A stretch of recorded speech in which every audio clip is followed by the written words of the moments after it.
Hello দর্শক, সবাইকে সালাম এবং শুভেচ্ছা জানিয়ে শুরু করছি আজকের টাইম এক্সক্লুসিভ। আশা করি সবাই ভালো আছেন এবং আজকে অনেক খবর, কোনটা ছেড়ে যে কোনটা বলবো তা খুঁজে পাচ্ছি না। বাট শুরু করি প্রথমেই হচ্ছে যে new York City mayor Zohran Mamdani যে ধনীদের উপর যে ট্যাক্স আরোপ করতে যাচ্ছিলেন, এই ট্যাক্সের ব্যাপারে কোর্ট একটি স্থগিতাদেশ জারি করেছে। এটা নিয়ে যারা ধনী লোক তাদের মধ্যে বেশ একটা স্বস্তি দেখা যাচ্ছে। আজকে অন্য যে বিষয় আছে, প্রেসিডেন্ট ট্রাম্প, এই মাত্র আমরা খবরটি পেয়েছি কিছুক্ষণ আগে, ট্রাম্প সাহেব উনি মুসলিম একটি গ্রুপকে জিহাদিস্ট হিসাবে সম্বোধন করেছেন, যা মুসলিম কমিউনিটির মধ্যে ইসলামোফোবিয়া হিসাবে চিহ্নিত করা হচ্ছে, যে প্রেসিডেন্টের মধ্যে ইসলামোফোবিয়া কাজ করছে। এই বিষয়ে এর আগে কোনো প্রেসিডেন্ট এইরকম কথা বলেছেন বলে আমরা শুনিনি। বাট এটা আপনারা জানেন যে ট্রাম্প সাহেবের ওনার বিভিন্ন সময় বিভিন্ন ইস্যু নিজেই ক্রিয়েট করেন। এরপরে যে বিষয়টি আছে তা হচ্ছে 1,75,000-এর বেশি ভিসা রিভোক বা বাতিল করেছে ট্রাম্প প্রশাসন। আজকে নতুন যিনি আপনার ইমিগ্রেশন বিষয়ক নতুন যে লিডারশিপ, সেই লিডারশিপ আজকে এই বিষয়টি বলেছে। এবং আপনার বিভিন্ন দেশে ভিসা ইস্যু করার যে আপনার প্রক্রিয়া অনেক বেশি পর্যবেক্ষণ বা বেটিং সিস্টেম এটা বাড়ানো হয়েছে, এই বিষয়টিও তারা বলেছেন। নিউ ইয়র্ক সিটিতে পারিবারিক কলহ কোন্দলে ভাঙছে পরিবার, বাড়ছে ডিভোর্স, এবং এর নেপথ্যের কারণ কি এবং কিভাবে মোকাবেলা করবেন আইনি জটিলতা, এই বিষয়টি আজকে আলোচনা করব আমরা। যুক্তরাষ্ট্রে বাংলাদেশি কমিউনিটিতে আলোচিত সমস্যা কি, এই বিষয়গুলো আজকে হচ্ছে সাবজেক্ট। আছে অতিথি যারা আছেন তাদের মধ্যে যুক্ত হবেন অ্যাটর্নি মীর মিজানুর রহমান, নাসির আলী খান পল, রতন তালুকদার এবং ইব্রাহিম চৌধুরী খোকন। শুরু করবো দিনের আপডেট জানাচ্ছেন নাজবুল আহসান। তার আগে ফেসবুকে যারা দেখছেন বা অন্যান্য সোশ্যাল মিডিয়ায়, আশা করি অনুষ্ঠানটি শেয়ার করবেন। নাজবুল আহসান, শুরু করছি আপনার কাছ থেকে। ধন্যবাদ আবু তাহের এবং ধন্যবাদ টাইম টেলিভিশনের সকল দর্শক শ্রোতা এবং প্যানেলিস্ট। আজ সোমবার আগস্ট মাসের 10 তারিখ। ইরানের সাথে কোনো প্রকার শান্তি চুক্তির আশা ক্ষীণ হওয়ায় প্রেসিডেন্ট ট্রাম্প আজ ইরানের কাছে ব্যাপক নতুন দাবি জানিয়েছেন। তেহরান যখন সংঘাত প্রশাসনের আলোচনার অংশ হিসাবে ক্ষতিপূরণের দাবি পুনর্ব্যক্ত করলো, ঠিক তখনই প্রেসিডেন্ট ট্রাম্প ইরানের কাছে নতুন ও ব্যাপক সব দাবি উত্থাপন শুরু করেছেন। অর্থাৎ ইরান যখন শর্ত দিয়ে বসেছে শান্তি আলোচনা অগ্রসর ক্ষেত্রে, তার পরক্ষণেই প্রেসিডেন্ট ট্রাম্প পাল্টা শর্ত দিয়েছেন এবং ব্যাপক সব দাবি উত্থাপন করেছেন। এর ফলে গুরুত্বপূর্ণ হরমুজ প্রণালী পুনরায় খুলে দেওয়ার লক্ষ্যে দ্রুত কোনো সমাধান বা সমঝোতার আশা ক্ষীণ হয়ে পড়েছে যদিও। এবং আর এদিকে তেলের দামও আবার বাড়তে শুরু করেছে। সোশ্যাল মিডিয়ায় প্রেসিডেন্ট ট্রাম্প আজ লিখেছেন, আমি ইরানের কাছে ক্ষতিপূরণ দাবি করছি। আর তাদের রাস্তার ধারের বোমা ও নানাবিধ সংঘাতের কারণে যেসব মানুষ নিহত ও গুরুতরভাবে আহত হয়েছে তাদের জন্য তিনি ক্ষতিপূরণ দাবি করছেন। অর্থাৎ ইরানের রাস্তায় যারা নিহত হয়েছেন বোমার আঘাতে, তাদের জন্য প্রেসিডেন্ট ট্রাম্প ক্ষতিপূরণ দাবি করছেন ইরানের কাছে। এছাড়া গত 50 বছরে ইরান যেসব নিরীহ বিক্ষোভকারীকে হত্যা করেছে তাদের পরিবারকেও ক্ষতিপূরণ দিতে হবে, এটি প্রেসিডেন্ট ট্রাম্পের দাবি। প্রেসিডেন্ট ট্রাম্পের এই নতুন দাবিগুলো, যা তিনি বলেছেন ভবিষ্যতে যে কোনো ও সব ধরনের আলোচনা দৃঢ়ভাবে উত্থাপন করা হবে। ইরান যে প্রত্যাখ্যান করবে এই দাবিগুলো প্রেসিডেন্ট ট্রাম্পের, তা প্রায় নিশ্চিত।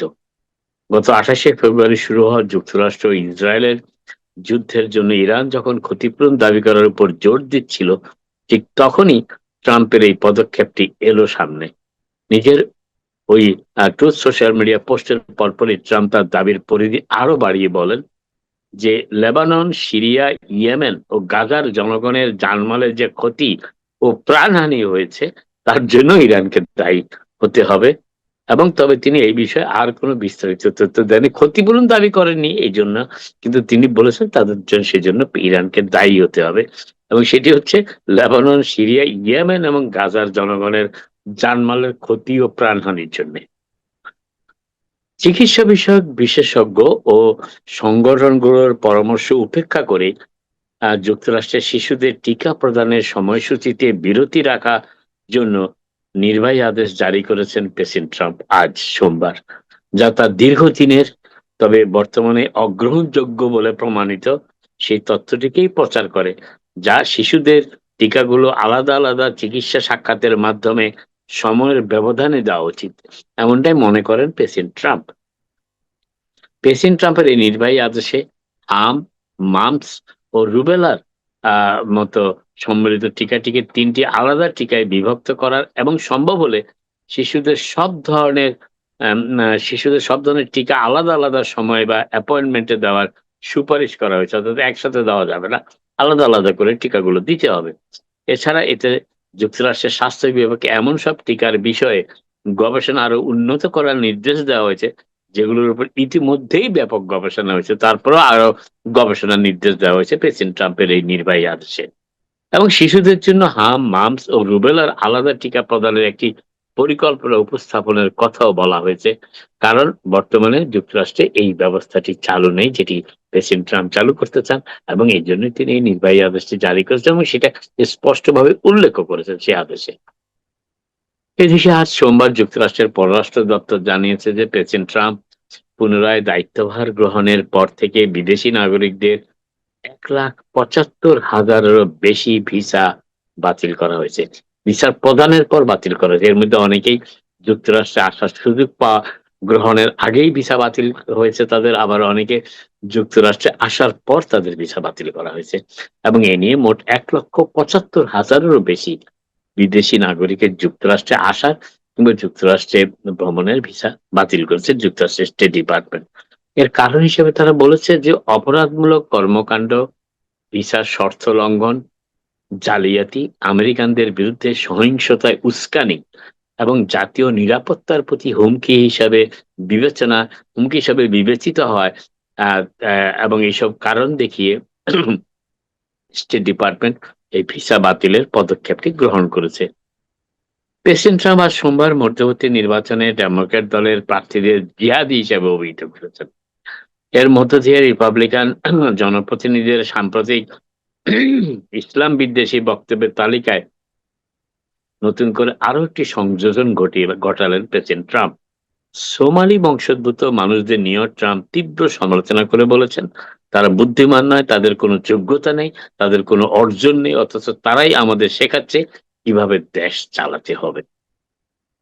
মধ্যবর্তী নির্বাচনে ডেমোক্রেটিক দলের প্রার্থীদের বিষয়ে প্রশ্ন করা হলে ওভাল অফিসে সাংবাদিকদের প্রেসিডেন্ট ট্রাম্প বলেছেন, সর্বত্রই জিহাদিরা নির্বাচিত হয়ে আসছে যুক্তরাষ্ট্রে। আমাদের সামনে এখন তা কমিউনিজমই হোক কিংবা জিহাদিবাদী হোক, এমন সব বিষয় উঠে আসছে। যদিও ট্রাম্পের এসব মন্তব্য এবং এর ফলে যুক্তরাষ্ট্রের মুসলিমরা যে বিচ্ছিন্ন বোধ করতে পারেন সে বিষয়ে মন্তব্যের অনুরোধে হোয়াইট হাউসের কর্মকর্তারা সাড়া দেননি নিউ ইয়র্ক টাইমসের অনুরোধে, এবং এই সংবাদটি আজকে প্রকাশও করেছে নিউ ইয়র্ক টাইমস।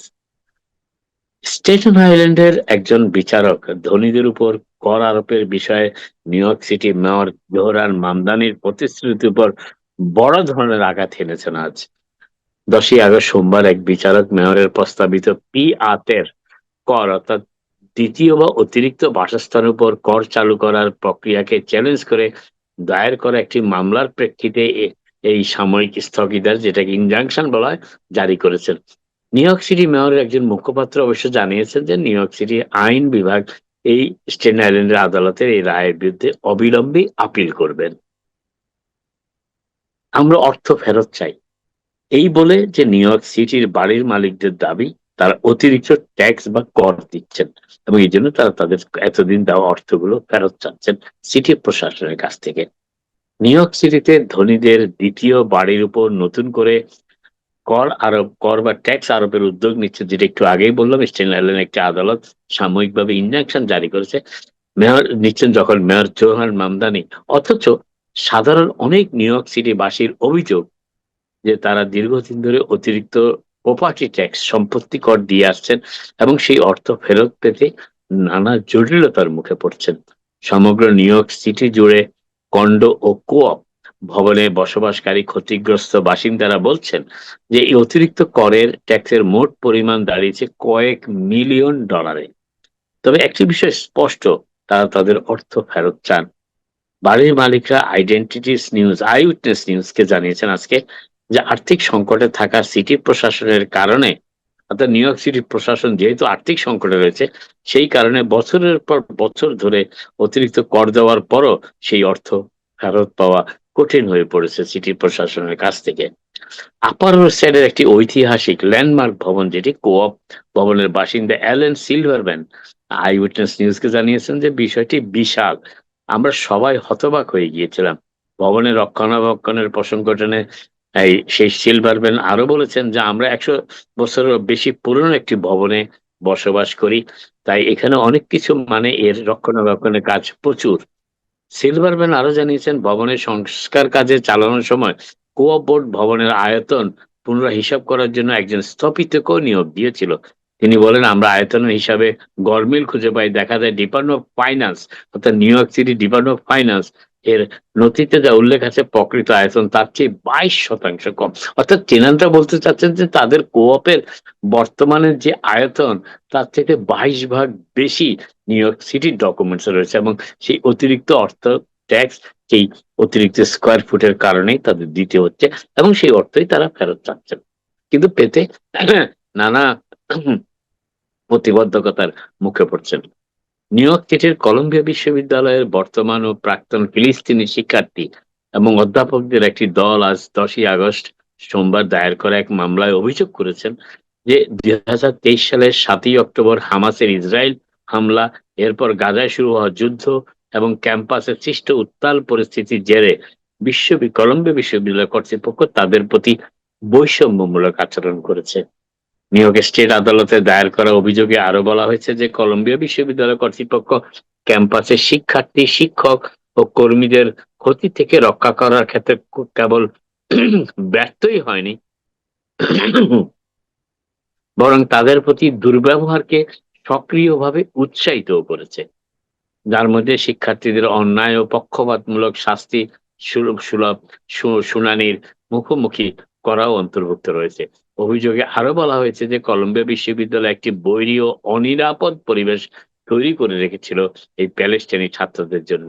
কলম্বিয়া বিশ্ববিদ্যালয় কর্তৃপক্ষের কাছে মন্তব্যের অনুরোধ করা হলে তারা তাৎক্ষণিকভাবে কোনো সাড়া দেয়নি। আজকে শেষ করছি, ইমিগ্রেশন অর্থাৎ অভিবাসন প্রক্রিয়াটি শুধু যুক্তরাষ্ট্রেই কঠিন হয়ে যাচ্ছে না, আমাদের পার্শ্ববর্তী দেশ কানাডাতেও এটি বর্তমানে বেশ কঠিন ভাবে সেখানকার ইমিগ্রেশন আইন প্রয়োগের কার্যক্রম শুরু করেছে কানাডা সরকার।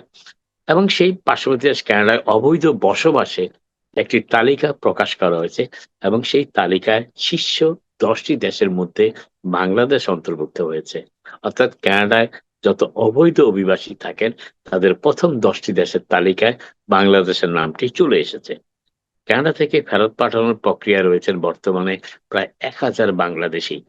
অবৈধভাবে বসবাস, বিভিন্ন ধরনের অপরাধে জড়িত বিদেশি নাগরিকদের দেশে ফেরত পাঠাতে তৎপরতা জোরদার করেছে কানাডা বর্ডার সার্ভিসেস এজেন্সি, যেটা সিবিএসএ নামে পরিচিত। সংস্থাটির সর্বশেষ তথ্য অনুযায়ী কানাডা থেকে অবিলম্বে ফেরত পাঠানোর প্রক্রিয়া চলমান রয়েছে এমন নাগরিকদের তালিকায় শীর্ষ 10টি দেশের মধ্যে উঠে এসেছে বাংলাদেশের নাম, যেটা একটু আগে আমি আপনাদের বললাম। কানাডা থেকে বর্তমানে ফেরত পাঠানোর প্রক্রিয়া রয়েছেন 1000 বাংলাদেশি, সেটাও জানালাম। জানা যায় কানাডা সরকার ইমিগ্রেশন নীতি বাস্তবায়নে কঠোর অবস্থান গ্রহণ করেছে সাম্প্রতিককালে, এবং কানাডায় আশ্রয়প্রার্থী বিদেশি নাগরিকদের নিজ দেশে ফেরত পাঠানোর সংখ্যা গত 1 দশকের মধ্যে সর্বোচ্চ পর্যায়ে পৌঁছেছে। অন্যদিকে 2024 সালে বাংলাদেশের রাজনৈতিক পট পরিবর্তনের পর ক্ষমতাচ্যুত আওয়ামী লীগের অনেক নেতাকর্মী কানাডায় আশ্রয়প্রার্থী হিসাবে বসবাসের চেষ্টা করছেন। শুধু কানাডা নয়, সাম্প্রতিক সময়ে ইউরোপের অনেক দেশও বাংলাদেশে আশ্রয়প্রার্থীদের দেশে ফেরত পাঠানোর প্রক্রিয়াটি কঠোর হচ্ছে। কানাডা বর্ডার সার্ভিস এজেন্সির রিমুভালস ইন প্রসেস তালিকায় গত 30শে জুন পর্যন্ত যে নথি পাওয়া গেছে তাতে দেখা যায় 968 জন বাংলাদেশি নাগরিককে দেশে পাঠানোর প্রক্রিয়া এখন চূড়ান্ত, যে কোনো দিন তাদের দেশে পাঠানোর জন্য বিমানে তুলে দেওয়া হবে। নিশ্চিত হয়েছে এমন বিদেশি নাগরিকদের এই তালিকায় 10ম স্থানে বাংলাদেশ।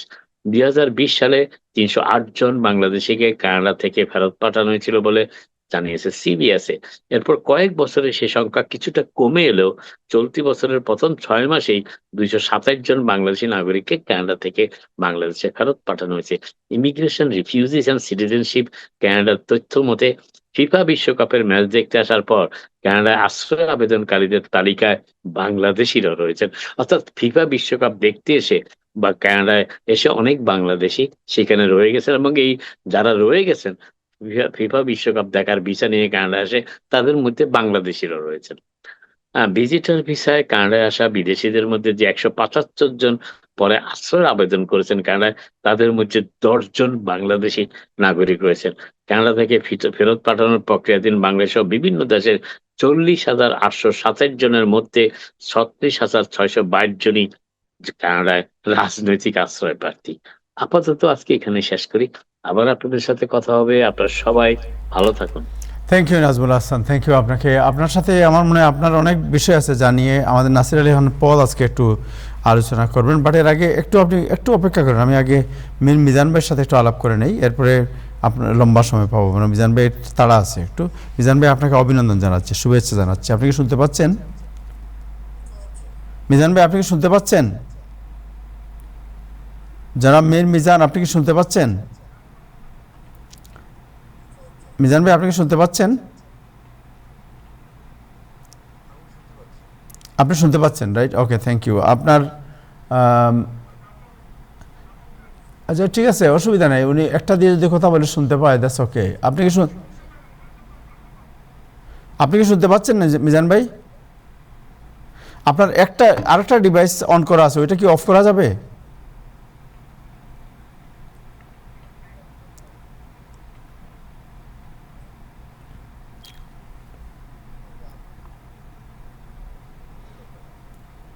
ওইটা অফ না করলে আবার এইখানে সাউন্ড আসবে না। ওই যে আরেকটা ডিভাইস, আরেকটা বোধহয় ইদার কম্পিউটার অথবা আপনার ফোন, যে কোনো একটা অন করা আছে জুম।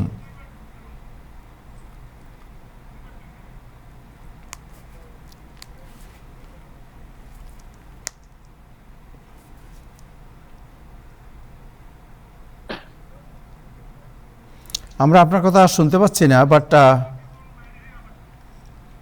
আমার মনে হয় যে একটা ডিভাইসে আপনি জয়েন করেন, আপনার দুইটা ডিভাইসে জয়েন হয়ে আছে। হ্যাঁ, তো একটা ডিভাইসে জয়েন করলে দেন আমরা শুনতে পারবো আপনার কথা। দেখি আমি আপনার কী কী ডিভাইসে আপনি জয়েন করা আছে। একটা হচ্ছে আপনার না একই ডিভাইসে দুইবার জয়েন করবে, দুই ডিভাইস, একটা কম্পিউটার আছে আর একটা আছে মানে আপনার ফোন, দুইটাতে জয়েন করা আছে। জি, যে কোনো একটা অফ করে দেন, অথবা আপনি দুটা থেকে বের হয়ে একটা থেকে জয়েন করেন, এটাই বেটার হবে। আপনার দুটা জাস্ট আউট হয়ে আপনি নতুন করে জয়েন করলে তাইলে আর কোনো প্রবলেম হবে না আপনার।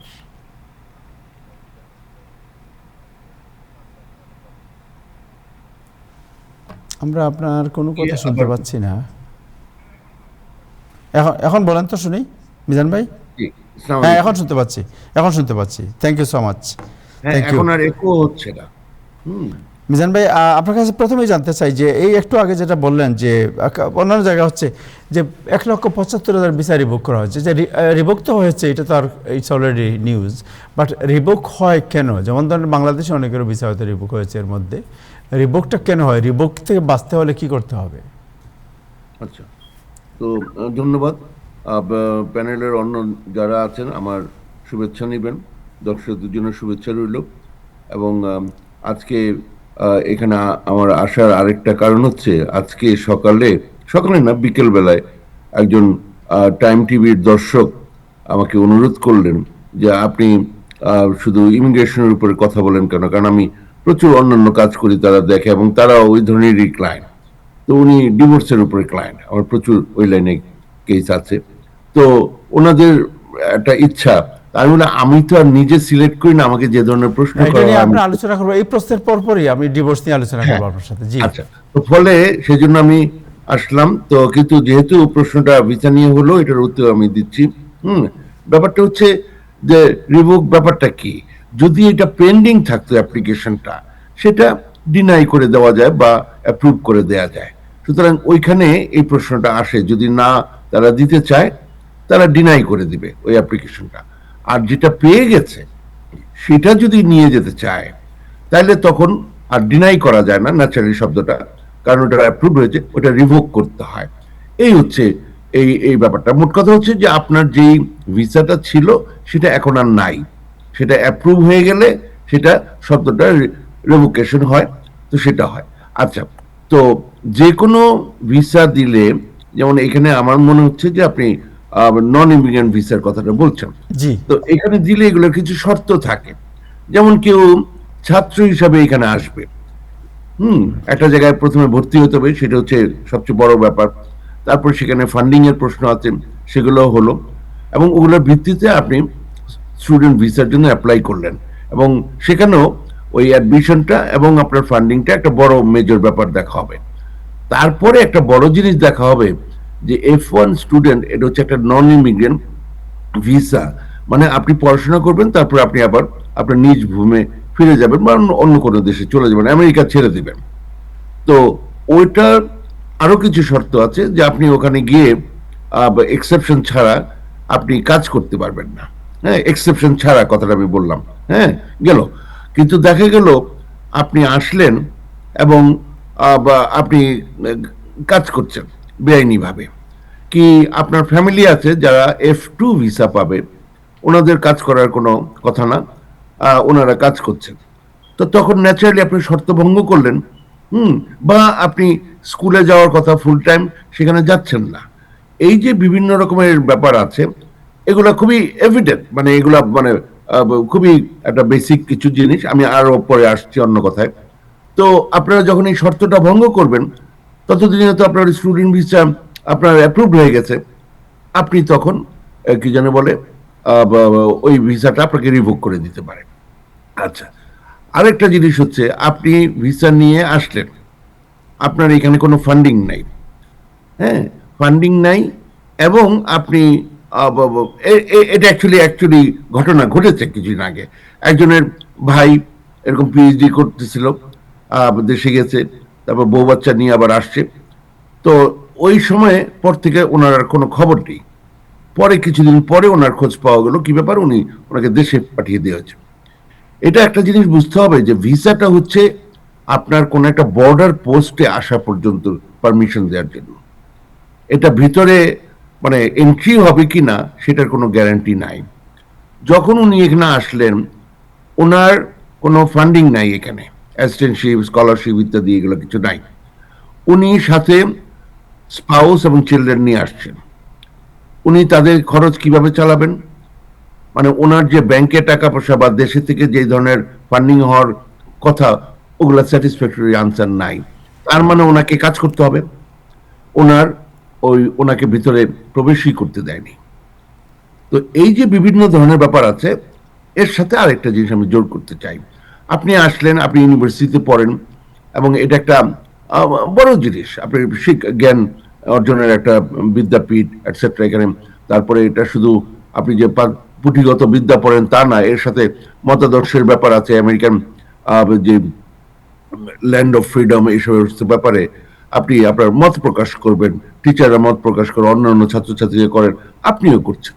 করতে গিয়ে দেখা গেল আমেরিকার যে প্রিভেলিং, যে যারা ক্ষমতাসীন, তাদের যেই যে ধরনের মূলনীতি, বা মূলনীতি না, বিভিন্ন ধরনের ডিপ্লোম্যাটিক যে সমস্ত রিলেশনশিপ আছে, ওই সমস্ত দেশের বিরুদ্ধে আপনি কথা বলছেন, সেই সমস্ত আদর্শের বিরুদ্ধে কথা বলছেন, তখন তারা ইচ্ছা করলে, হ্যাঁ, তখন তারা ইচ্ছা করলে বেসড অন তাদের যে পলিসি,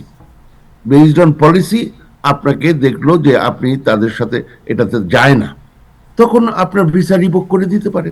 এবং এটা একটা গেল আপনি যে কাজ করার ব্যাপারটা, একটা হচ্ছে আপনি ফুল টাইম স্টুডেন্ট হলেন না, হ্যাঁ, একটা হচ্ছে যে আপনি কিভাবে খরচ চালাবেন ওইটার মানে সিওরিটিটা নাই। আরেকটা বড় জিনিস হচ্ছে, এবং এই যে এখানে অনেকের যে ভিসাটা রিভোকড হয়েছে, তার একটা বড় রিজন এখানেই, যে যে ন্যাশনাল পলিসি, এবং সেটা নর্মালি যারা ক্ষমতাসীন আছেন তাদের যে পলিসিগত যে ব্যাপারটা, তার সাথে আপনারটা যাচ্ছে না।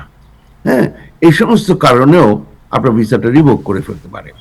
তারপরে একটা হলো F1 স্টুডেন্ট বলেন, স্টুডেন্ট কি যেন বলে ভিজিট ভিসায় এসছেন, হ্যাঁ, আপনি আউট অফ স্ট্যাটাস হয়ে গেছেন, ভিজিট ভিসায় এসছেন, আপনি এখানে কাজ করেন।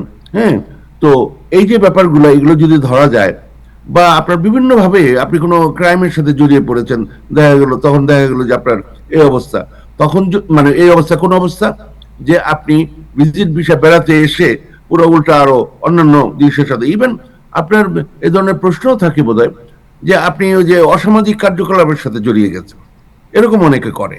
হ্যাঁ, তো এই সমস্ত কারণে আপনার যদি ভিসাটা রিভোকড হয়ে যায়, আবার যেমন আমাকে দেশ থেকে একজনে ফোন করলেন, কি ব্যাপার, ওনার ইমিগ্রেন্ট ভিসা কারেন্ট, এখন এইরকম একটা অবস্থায় উনি রেগুলার আসা যাওয়া করেন, ওনার ভিসা আছে, মানে ভিজিট ভিসা আছে, ওনাকে ডেকে পাঠালো, ও গেল, যে ডাকছে, কি ব্যাপার, ওনার ওই যে ভিসাটা ওটা রিভোক করে দিয়েছে, যে আপনার মানে কোনো কারণ টারণ দেখানো এখানে কোনো বিষয় না, এখানে কোনো কারণ দেখাতে হয় না, তার ওদিক দিয়ে ইমিগ্রেন্ট ভিসা প্রসেসিং চলছে, এর মধ্যে সে আসা যাওয়া করে, যেটার সাথে এটা সাংঘর্ষিক, সাংঘর্ষিক, যে আপনি যে এটা বলছে আপনি টেম্পোরারিলি গিয়ে চলে আসবেন, বেড়াতে যাবেন বা একটা কনফারেন্সে যাবেন, আবার এদিক দিয়ে বলছে আপনি চাচ্ছেন যে আপনি এখানে এসে পুরো থেকে যাবেন, মানে ইমিগ্রেন্ট ইন্টেন্ট। তো এই সমস্ত বিভিন্ন কারণে, এবং এটা ডিসক্রিশনারি, আপনার যে একটা তো কারণ থাকতে হবে, কারণটা কি, কেন আমাকে করবে, দুয়ে দুয়ে চার, এরকম কোনো ব্যাপার নাই, এটি শেষ কথা। Thank you so much, thank you. আমার মনে হয় যে সেকেন্ড যে প্রশ্ন আপনাকে করতে চাই, তাহলে যে বাংলাদেশি কমিউনিটি, একটু আগে পলহান সাহেব আলাপ হচ্ছিল ওনার সাথেও, যে বাংলাদেশি কমিউনিটির মূল সমস্যাসমূহের অন্যতম হচ্ছে আপনার যে ইদানিং খুব বেশি আপনার ডিভোর্সের সংখ্যা খুব বাড়তেছে, হ্যাঁ, এবং ডিভোর্স হচ্ছে। সো অনেকেই বিভিন্ন রিজন, জেনুইন রিজনও আছে, বাট ডিভোর্সে আপনি জানেন যে ইটস ভেরি লং আপনার, এবং খুব sometimes it's very nasty process. So যুক্তরাষ্ট্রে আমরা যদি বলি যে নিউইয়র্ক পারিবারিক কলহকুন্দল বাড়ছে পরিবার এবং ডিভোর্স, এর কারণ কি? তার কারণ তো আপনার কাছে অনেক কারণ নিশ্চয়ই আপনি জানেন, ফেস করেন আপনি। এর মধ্যে মেজর যে কমন যে কারণ দুই একটা যদি আপনার কাছে শুনি, এবং যদি কেউ আপনার এই ধরনের জটিলতায় পড়েন, তাহলে আইনি বিষয়টি কীভাবে মোকাবেলা করবেন? Thank you. প্রথম কথা হচ্ছে যে আমি নিউ ইয়র্ক এবং নিউ জার্সির লয়ার, ফলে ডিভোর্স একটা যেহেতু একটা স্টেট সাবজেক্ট, আর আপনি অবশ্য ক্লিয়ারই মানে স্কোপটা বেঁধে দিয়েছেন সঞ্চালক হিসেবে, ওইভাবেই আমি চলবো, যে নিউ ইয়র্কের ডিভোর্স নিয়ে কথা বলবো, আমরা পুরো আমেরিকার নিয়ে কথা বলছি না। হ্যাঁ, যেমন ইমিগ্রেশন নিয়ে কথা বলছি, এটা ফেডারেল সাবজেক্ট, হোল আমেরিকাতে প্রযোজ্য গেল।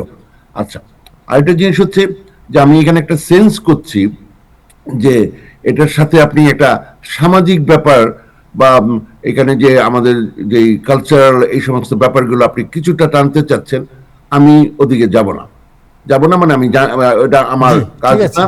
এটা যারা নেতৃবৃন্দ আছেন, সমাজে যারা নেতৃবৃন্দ আছেন, ওনারা এইসব ব্যাপারে, বা যারা মানে মোটামুটি যারা নেতৃবৃন্দ, সেটা রিলিজিয়াস হোক, সামাজিক বা পলিটিক্যাল যেভাবে হোক, এটা ওনাদের একটা দায়িত্ব আছে কিনা ওনারা বুঝবেন। এবং কিন্তু আমি জাস্ট বলতেছি এইভাবে, যেহেতু রিজনের কথা বললেন, প্রথম কথা হচ্ছে আপনি নর্মালি আপনাকে এইখানে ধরেন 2 বছর ধরে আপনি এইখানে, আপনি বা যিনি আপনার মানে আপনার যিনি স্পাউস, 2 বছর এখানে থাকবেন।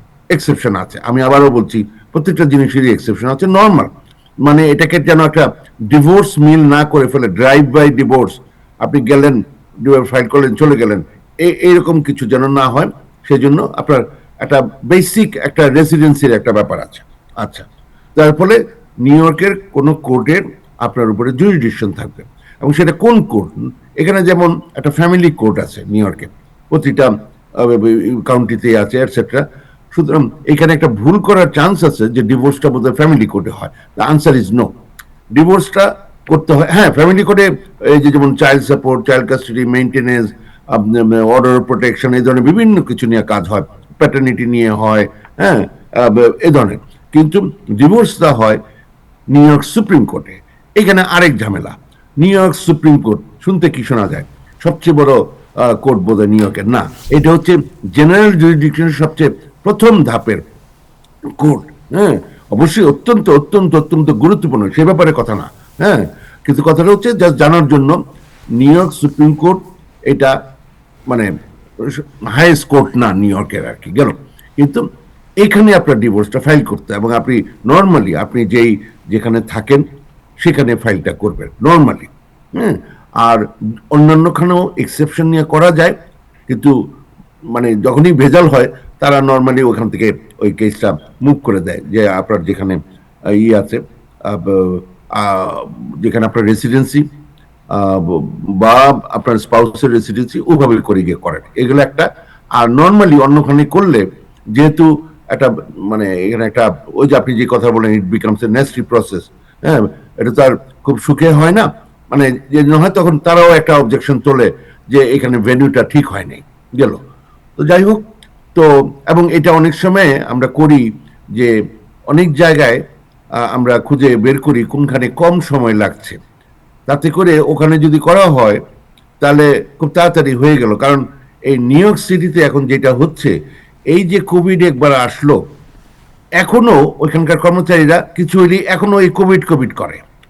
হ্যাঁ, মানে আপনার যেটা মানে ধরেন 6 সপ্তাহ লাগতো কি 3 মাসে হতো, এখন গিয়ে গেল প্রচুর সময় লাগছে, গিয়ে জিজ্ঞেস করেন গিয়ে ওই কোভিড, এখন ওই কোভিড গেল।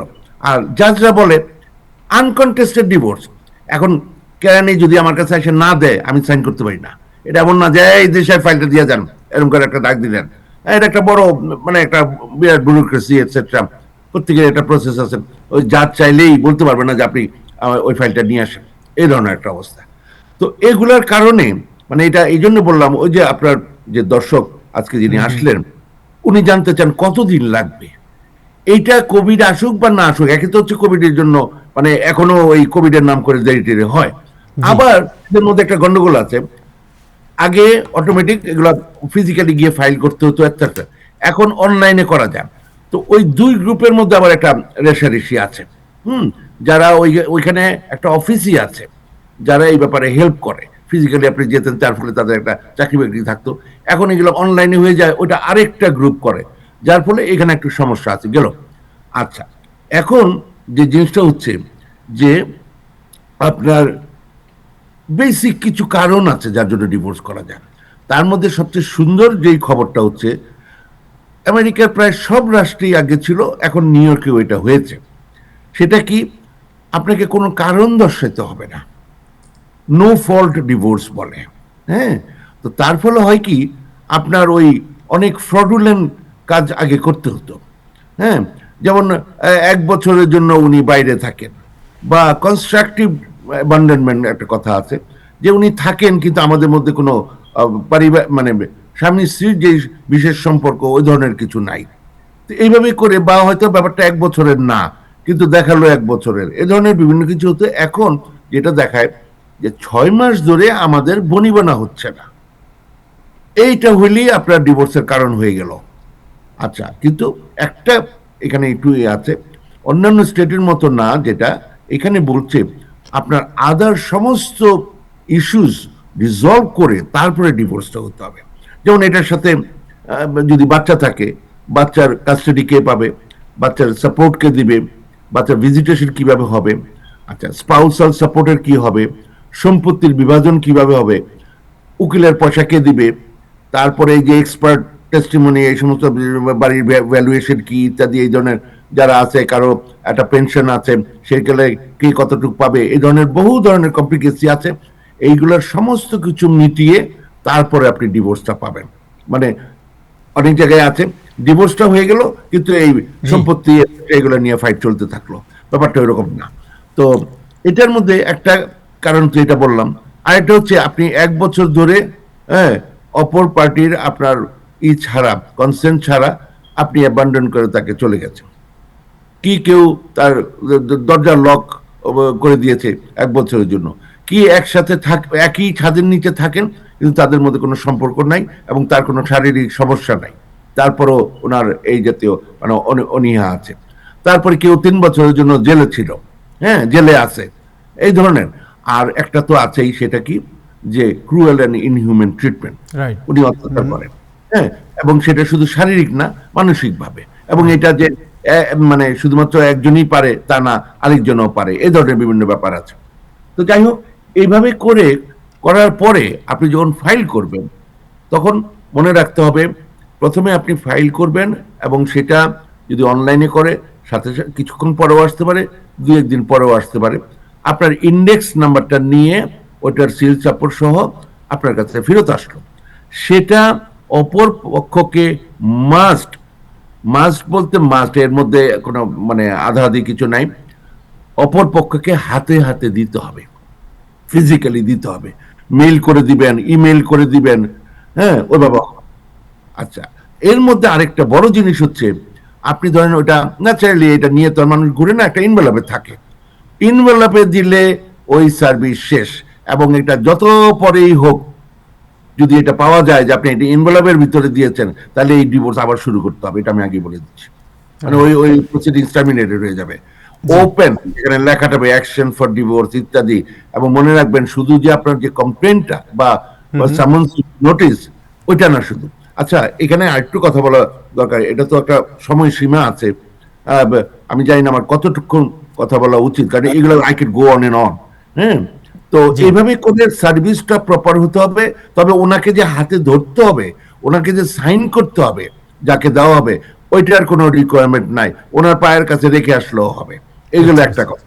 হ্যাঁ, এই ধরনের বিভিন্ন রিজনে ডিভোর্সটা শুরু করা যায়।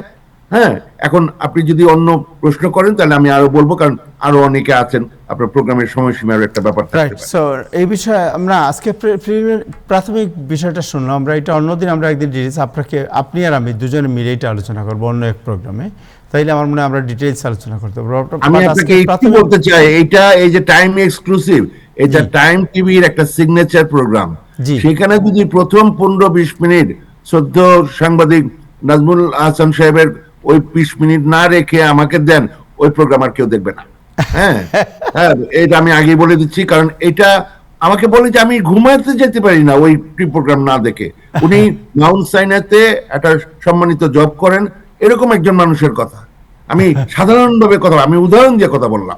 আরেক ক্লায়েন্ট না আছে, এরকম অনেক লোক আছে এরা প্রতি রাতে এটা না দেখে ঘুমায় না।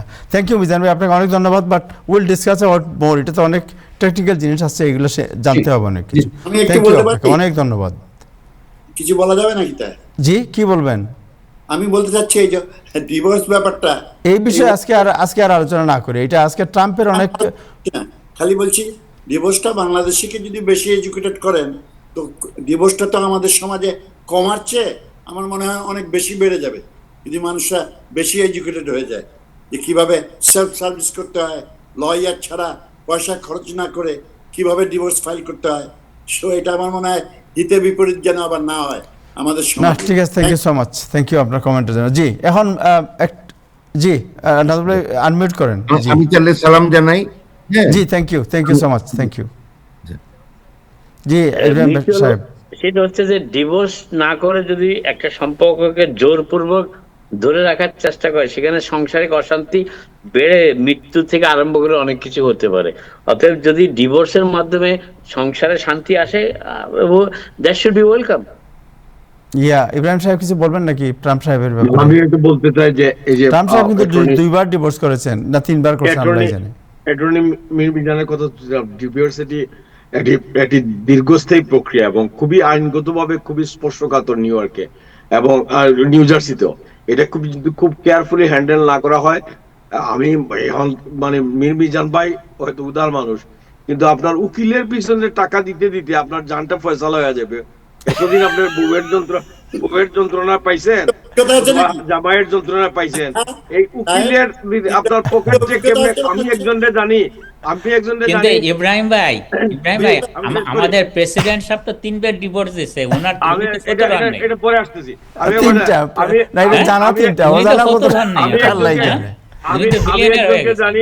আমি একজনকে জানি যে তার বাসা বাড়ি বিক্রি করে আসে। আমি বললাম যে আপুস কর, ওই যে ওনারা বললেন নো কন্টেস্ট ডিভোর্স এগুলা করে না, আমরা একজন আরেকজনকে ডিভোর্স করব, মানে এই আইনের মাধ্যমে। আর উকিল দুইজনে মিলে হাসে, তারা খালি মুস্কি হাসে, বুঝছেন? আমার মিজান ভাই তো আর এটা নিয়ে হাসবে না, কিন্তু উকিলের পিছনে টাকা দিতে দিতে আপনার পরে জানটা যায়। So it is a very careful decision নিতে হবে। এবং বিশেষ করে গত 5 বছরে আমি যত ইয়াং বিয়েতে গেছি, এর মধ্যে অর্ধেকই ডিভোর্স হয়ে গেছে, আমার গিফটের পয়সাও গেছে। এখন আমি সিদ্ধান্ত আমার আত্মীয় স্বজনকে জানাইয়া দিছি যে বিবাহের 2 বছর পূর্তি উপলক্ষে যে অনুষ্ঠান হবে, ওই অনুষ্ঠানে আমি গিয়ে গিফট দিব, কারণ আমার টাকাও গেছে, আমার গিফটও গেছে, আমার সময়ও গেছে। সুতরাং ডিভোর্সের হার বাড়ছে এই পল ভাই, এটার নানান কারণ আছে। এখন এইগুলা নিয়ে বিস্তারিত আলোচনা আরেকদিন করেন। তবে আমি বলতেছি অর্ধেকই আমরা যুব সমাজ যারা বিয়ে করতেছে, দেখা যায় 6 দিন পরে 6 মাস পরে নাই কই, মানে আমরা একসাথে যাচ্ছে না কি, তারপরে এটা সহজ পথ, এরা কই যায়, একজন লয়ারের কাছে যায়। এখন ওই আবারও আমি মীর মিজান ভাইকে আমি এই পেশায় ছিলাম, এই লয়ার ভাইদের সম্মান জানাই দেখি, উনারা তো আর মানে টাকা পয়সা পাবে না এই বুদ্ধি দেবে না, উনারা দিবে এই বুদ্ধি কেমনে এই টাকাটা আরো বেশি পাওয়া যায়, ক্লায়েন্টকে বেশি রাখা যায়, কতটা মানে মানে সুন্দর করে প্রথমে এটা ইউ হ্যাভ এ কেস এই করা। বিজনেসটার মারেন, বিজনেসটার মারেন না আজকে। আর বাঙালি এমনও দেখছি যে ইয়াং জেনারেশন অবশ্য হাজবেন্ড নাক ডাকে এই জন্য ডিভোর্স দিয়ে দিচ্ছে। সো ডিভোর্সটা ইয়াং জেনারেশনের কাছে একেবারে খেলনা হয়ে গেছে। দেখো না, এটা শুনেন, এটা নেগেটিভ সাইডও আছে। এই যে ডিভোর্সের সংখ্যা যে বেড়েছে, এই জন্য কিন্তু বিবাহ করার প্রবণতা যে আগে যে বিবাহের প্রতি মানুষের যে একটা আকর্ষণ বা এইটার যে একটা প্রয়োজনীয়তার যে বিষয়টি, এটা অনেক হালকা হয়ে গেছে। এখন দেখা যায় অনেক ঘরে অনেক বাবা মা বলেন যে আমার ছেলে অথবা মেয়ে বিয়ে করতে চায় না। কেন চায় না? বিকজ সে দেখেছে তার ক্লোজ আত্মীয় স্বজন বা তার বন্ধু বান্ধবী তাদের মধ্যে বিয়ের পরে খুবই খারাপ সম্পর্ক গেছে এবং ডিভোর্স হয়েছে আপনার, এবং ডিভোর্সটি হয়েছে খুবই নেস্টি ডিভোর্স। সো যার কারণে ওরা অনেকে বিয়ের প্রতি আপনার যে আগ্রহ এটা হারিয়ে ফেলছে। আপনাকে কিন্তু একটা কথা বলেননি, সেটা হচ্ছে যে আমেরিকাতে মোস্ট এখন যারা বিয়ে করেন তারা আগে লয়ারের কাছে যান বিয়ের আগে, প্রিনিউপিশিয়ালটা ভালোভাবে করার জন্য, যেটা প্রেসিডেন্ট ট্রাম্প করেছেন। এই জন্য ওনার কোনো স্ত্রী ওনার থেকে বেশি কিছু আদায় করতে পারেন। নজরুল ভাই, প্রিন্যাপচুয়াল ফর রিচ পিপল, কামান, সাধারণ বিয়েতে প্রিন্যাপচুয়াল করে না। আরে সাধারণ মধ্যে এগুলো একটা টার্ম বললেই হলো নাকি? প্রিন্যাপচুয়াল এটা উকিলে করার জন্য সে মানে 5-10 হাজার নেই। আমাদের এখানে যে যারা আমাদের মধ্যবিত্ত আমাদের লোকজন বিয়ে করে, তার বিয়ের 100,000-150,000 পার্টির টাকা জমাইতে হইতে স্টুডেন্ট লোন নয়, লোনের মতো লোন নিয়ে সে এগুলা এই এগ্রিমেন্ট এগুলো বড় লোকদের জন্য, এবং এটা বড় লোকরা করে আসছে। কিন্তু আপনি তো কাবিন নামা করতেছেন, কাবিন নামাই তো 100,000, আজকাল তো 10 লাখ চায় অনেকে। কিন্তু আপনার বুঝলাম আপনি এই কথাগুলি কেন বলতেছেন পল ভাই? প্রিনিউপিশিয়ালে কোনো ইনকাম লিমিট নাই, আপনি বছরে 100,000 পাইলেও আপনি প্রিনিউপিশিয়াল করতে পারেন। আপনি কারণটা দেখবেন প্রিন্যাপচুয়াল কেন করে। আমি কারণটার কথা বলছি না, আমি বলছি এই জিনিসটা যদি আমাদের কমিউনিটিতে আসে তাহলে এই যে ইব্রাহিম চৌধুরী বললো তার বাড়ি চলে গেছে, ও বললো তার চলে গেছে, এগুলি থাকবে না। না, কিন্তু সাধারণ মানুষ যারা বিয়ে করে, আপনি সাধারণ বলতে কাকে বোঝান? আমেরিকাতে কে সাধারণ? আপনার ছেলে সাধারণ, আপনার ছেলে সাধারণ, আমার ছেলে সাধারণ, আপনি কাকে সাধারণ বলছেন? প্রিন্যাপচুয়াল বিয়ে আমাদের সমাজে বাঙালি কালচারে যদি আপনি বউকে বলেন যে আমি তোমাকে যদি ডিভোর্স দেই আমার সম্পত্তি কিছুই পাবা না, ইউ উইল গেট অনলি $500,000, আপনার তো প্রথমেই বিয়ে ভেঙে যাবে বাঙালি সমাজে। আপনার কাছে তথ্য সেরকম নাই। এখন বাংলাদেশি অনেক এডুকেটেড ছেলেরা প্রিনিউপিশিয়াল করতেছে, অনেক এডুকেটেড। আপনি যতই আর্গুই করেন আমাদের কালচারে প্রিন্যাপচুয়াল নেই। আমাদের এখানে কোনো কালচার নাই আলাদা পল ভাই, আমাদের ছেলে মেয়েদের কাছে আমাদের কোনো কালচার নাই।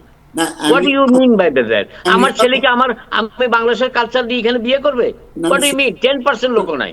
শুনেন আমাদের আসল কথা আমেরিকানেরও পল ভাই সারাদিন আপনি যদি বাংলাদেশি কমিউনিটিতে থাকেন আমেরিকায় বসে, তো আপনি ওই সিস্টেম থেকে তো বের হতে পারবেন না।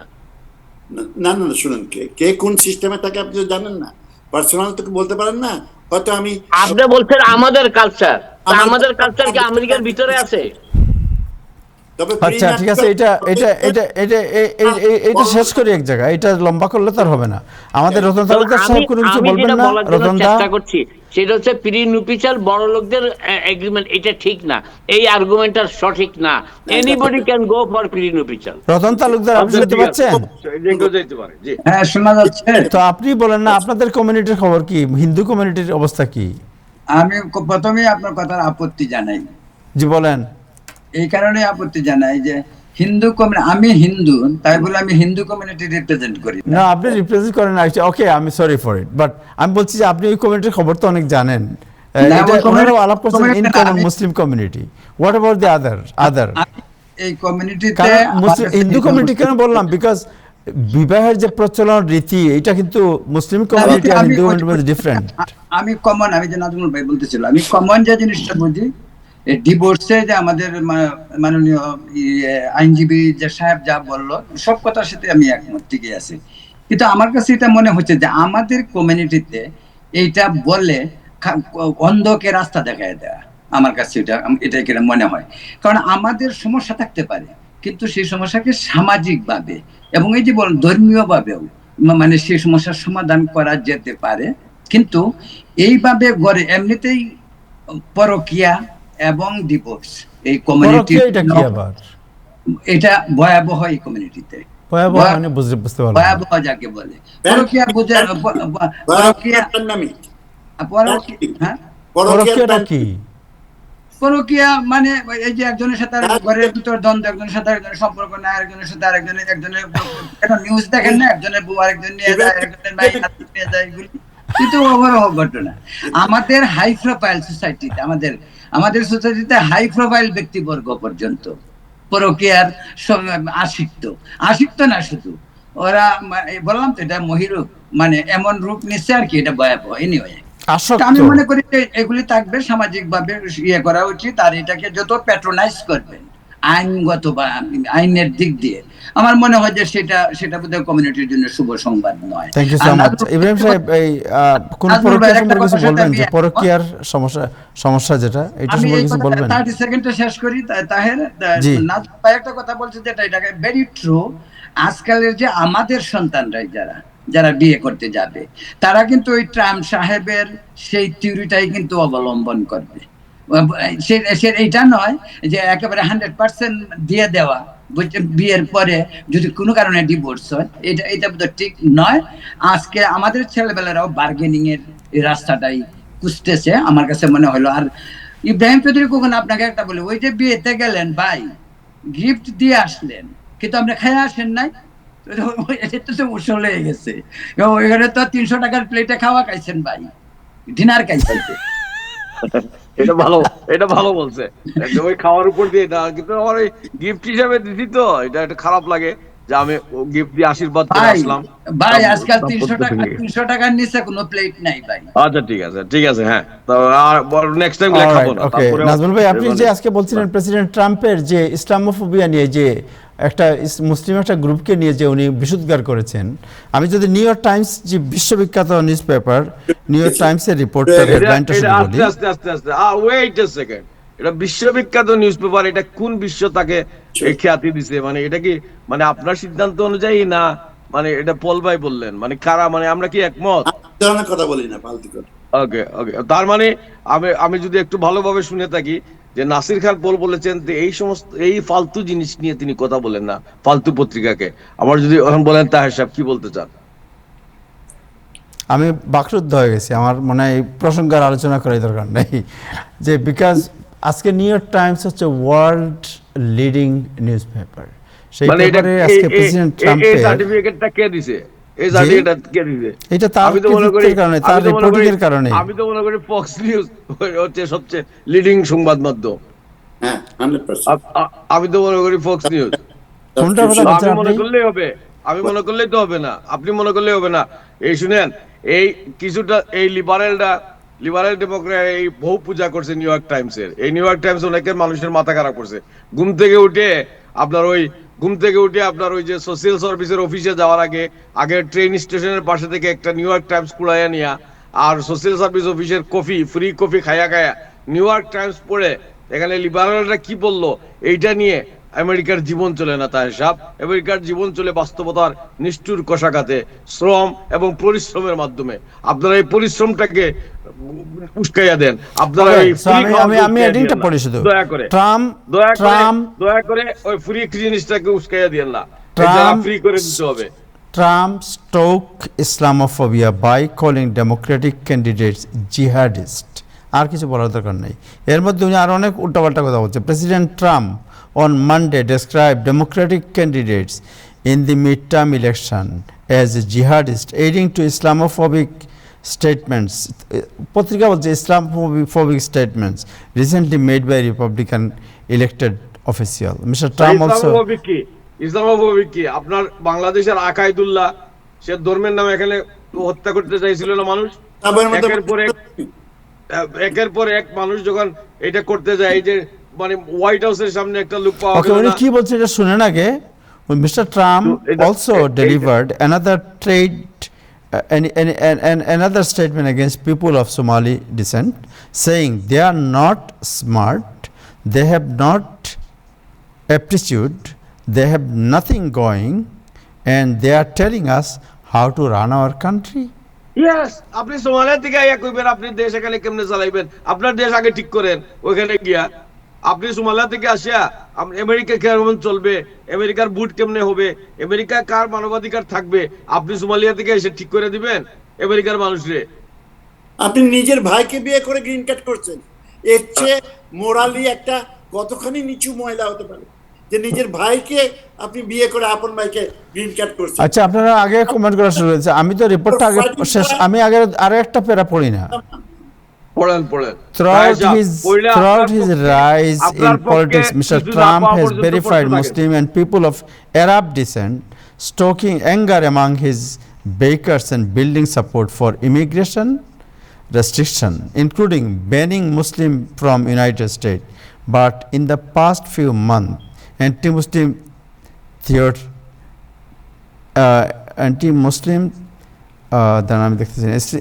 anti-Muslim propaganda has become increasingly normalized in the That's what Joran Mamdani.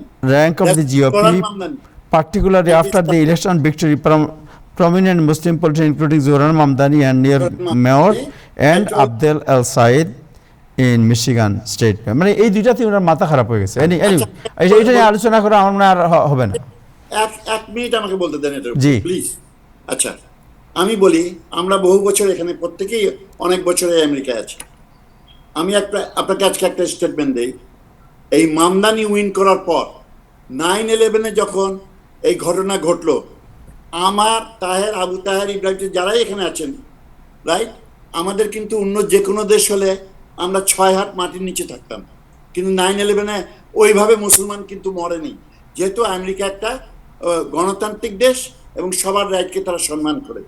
কিন্তু 9/11-এর পরে আমরা দেখছি মসজিদকে পাহারা দিছে, ইসলাম প্র্যাকটিস হয়েছে। নিউ ইয়র্ক টাইমসের একটা আর্টিকেল বলি, যে নিউ ইয়র্ক টাইমসকে তাহের সাহেব আপনি সাপোর্ট করেন, তারা বলছে 9/11-এর পর মুসলমানরা আমেরিকায় বেশি আসা শুরু করেছে। কিন্তু 9/11-এর পর যা হয়নি, এখন মামদানি সাহেব যে ইসলামকে যে এত আপফ্রন্টে এমনভাবে নিয়ে এসছে, এখন আমি দেখছি পদে পদে আমার ওয়ার্কারের মধ্যে দেখি, সাধারণ আমেরিকানদের সঙ্গে মিশলে দেখি যে মুসলমান সম্বন্ধে তাদের একটা অ্যাঙ্গার কেমন।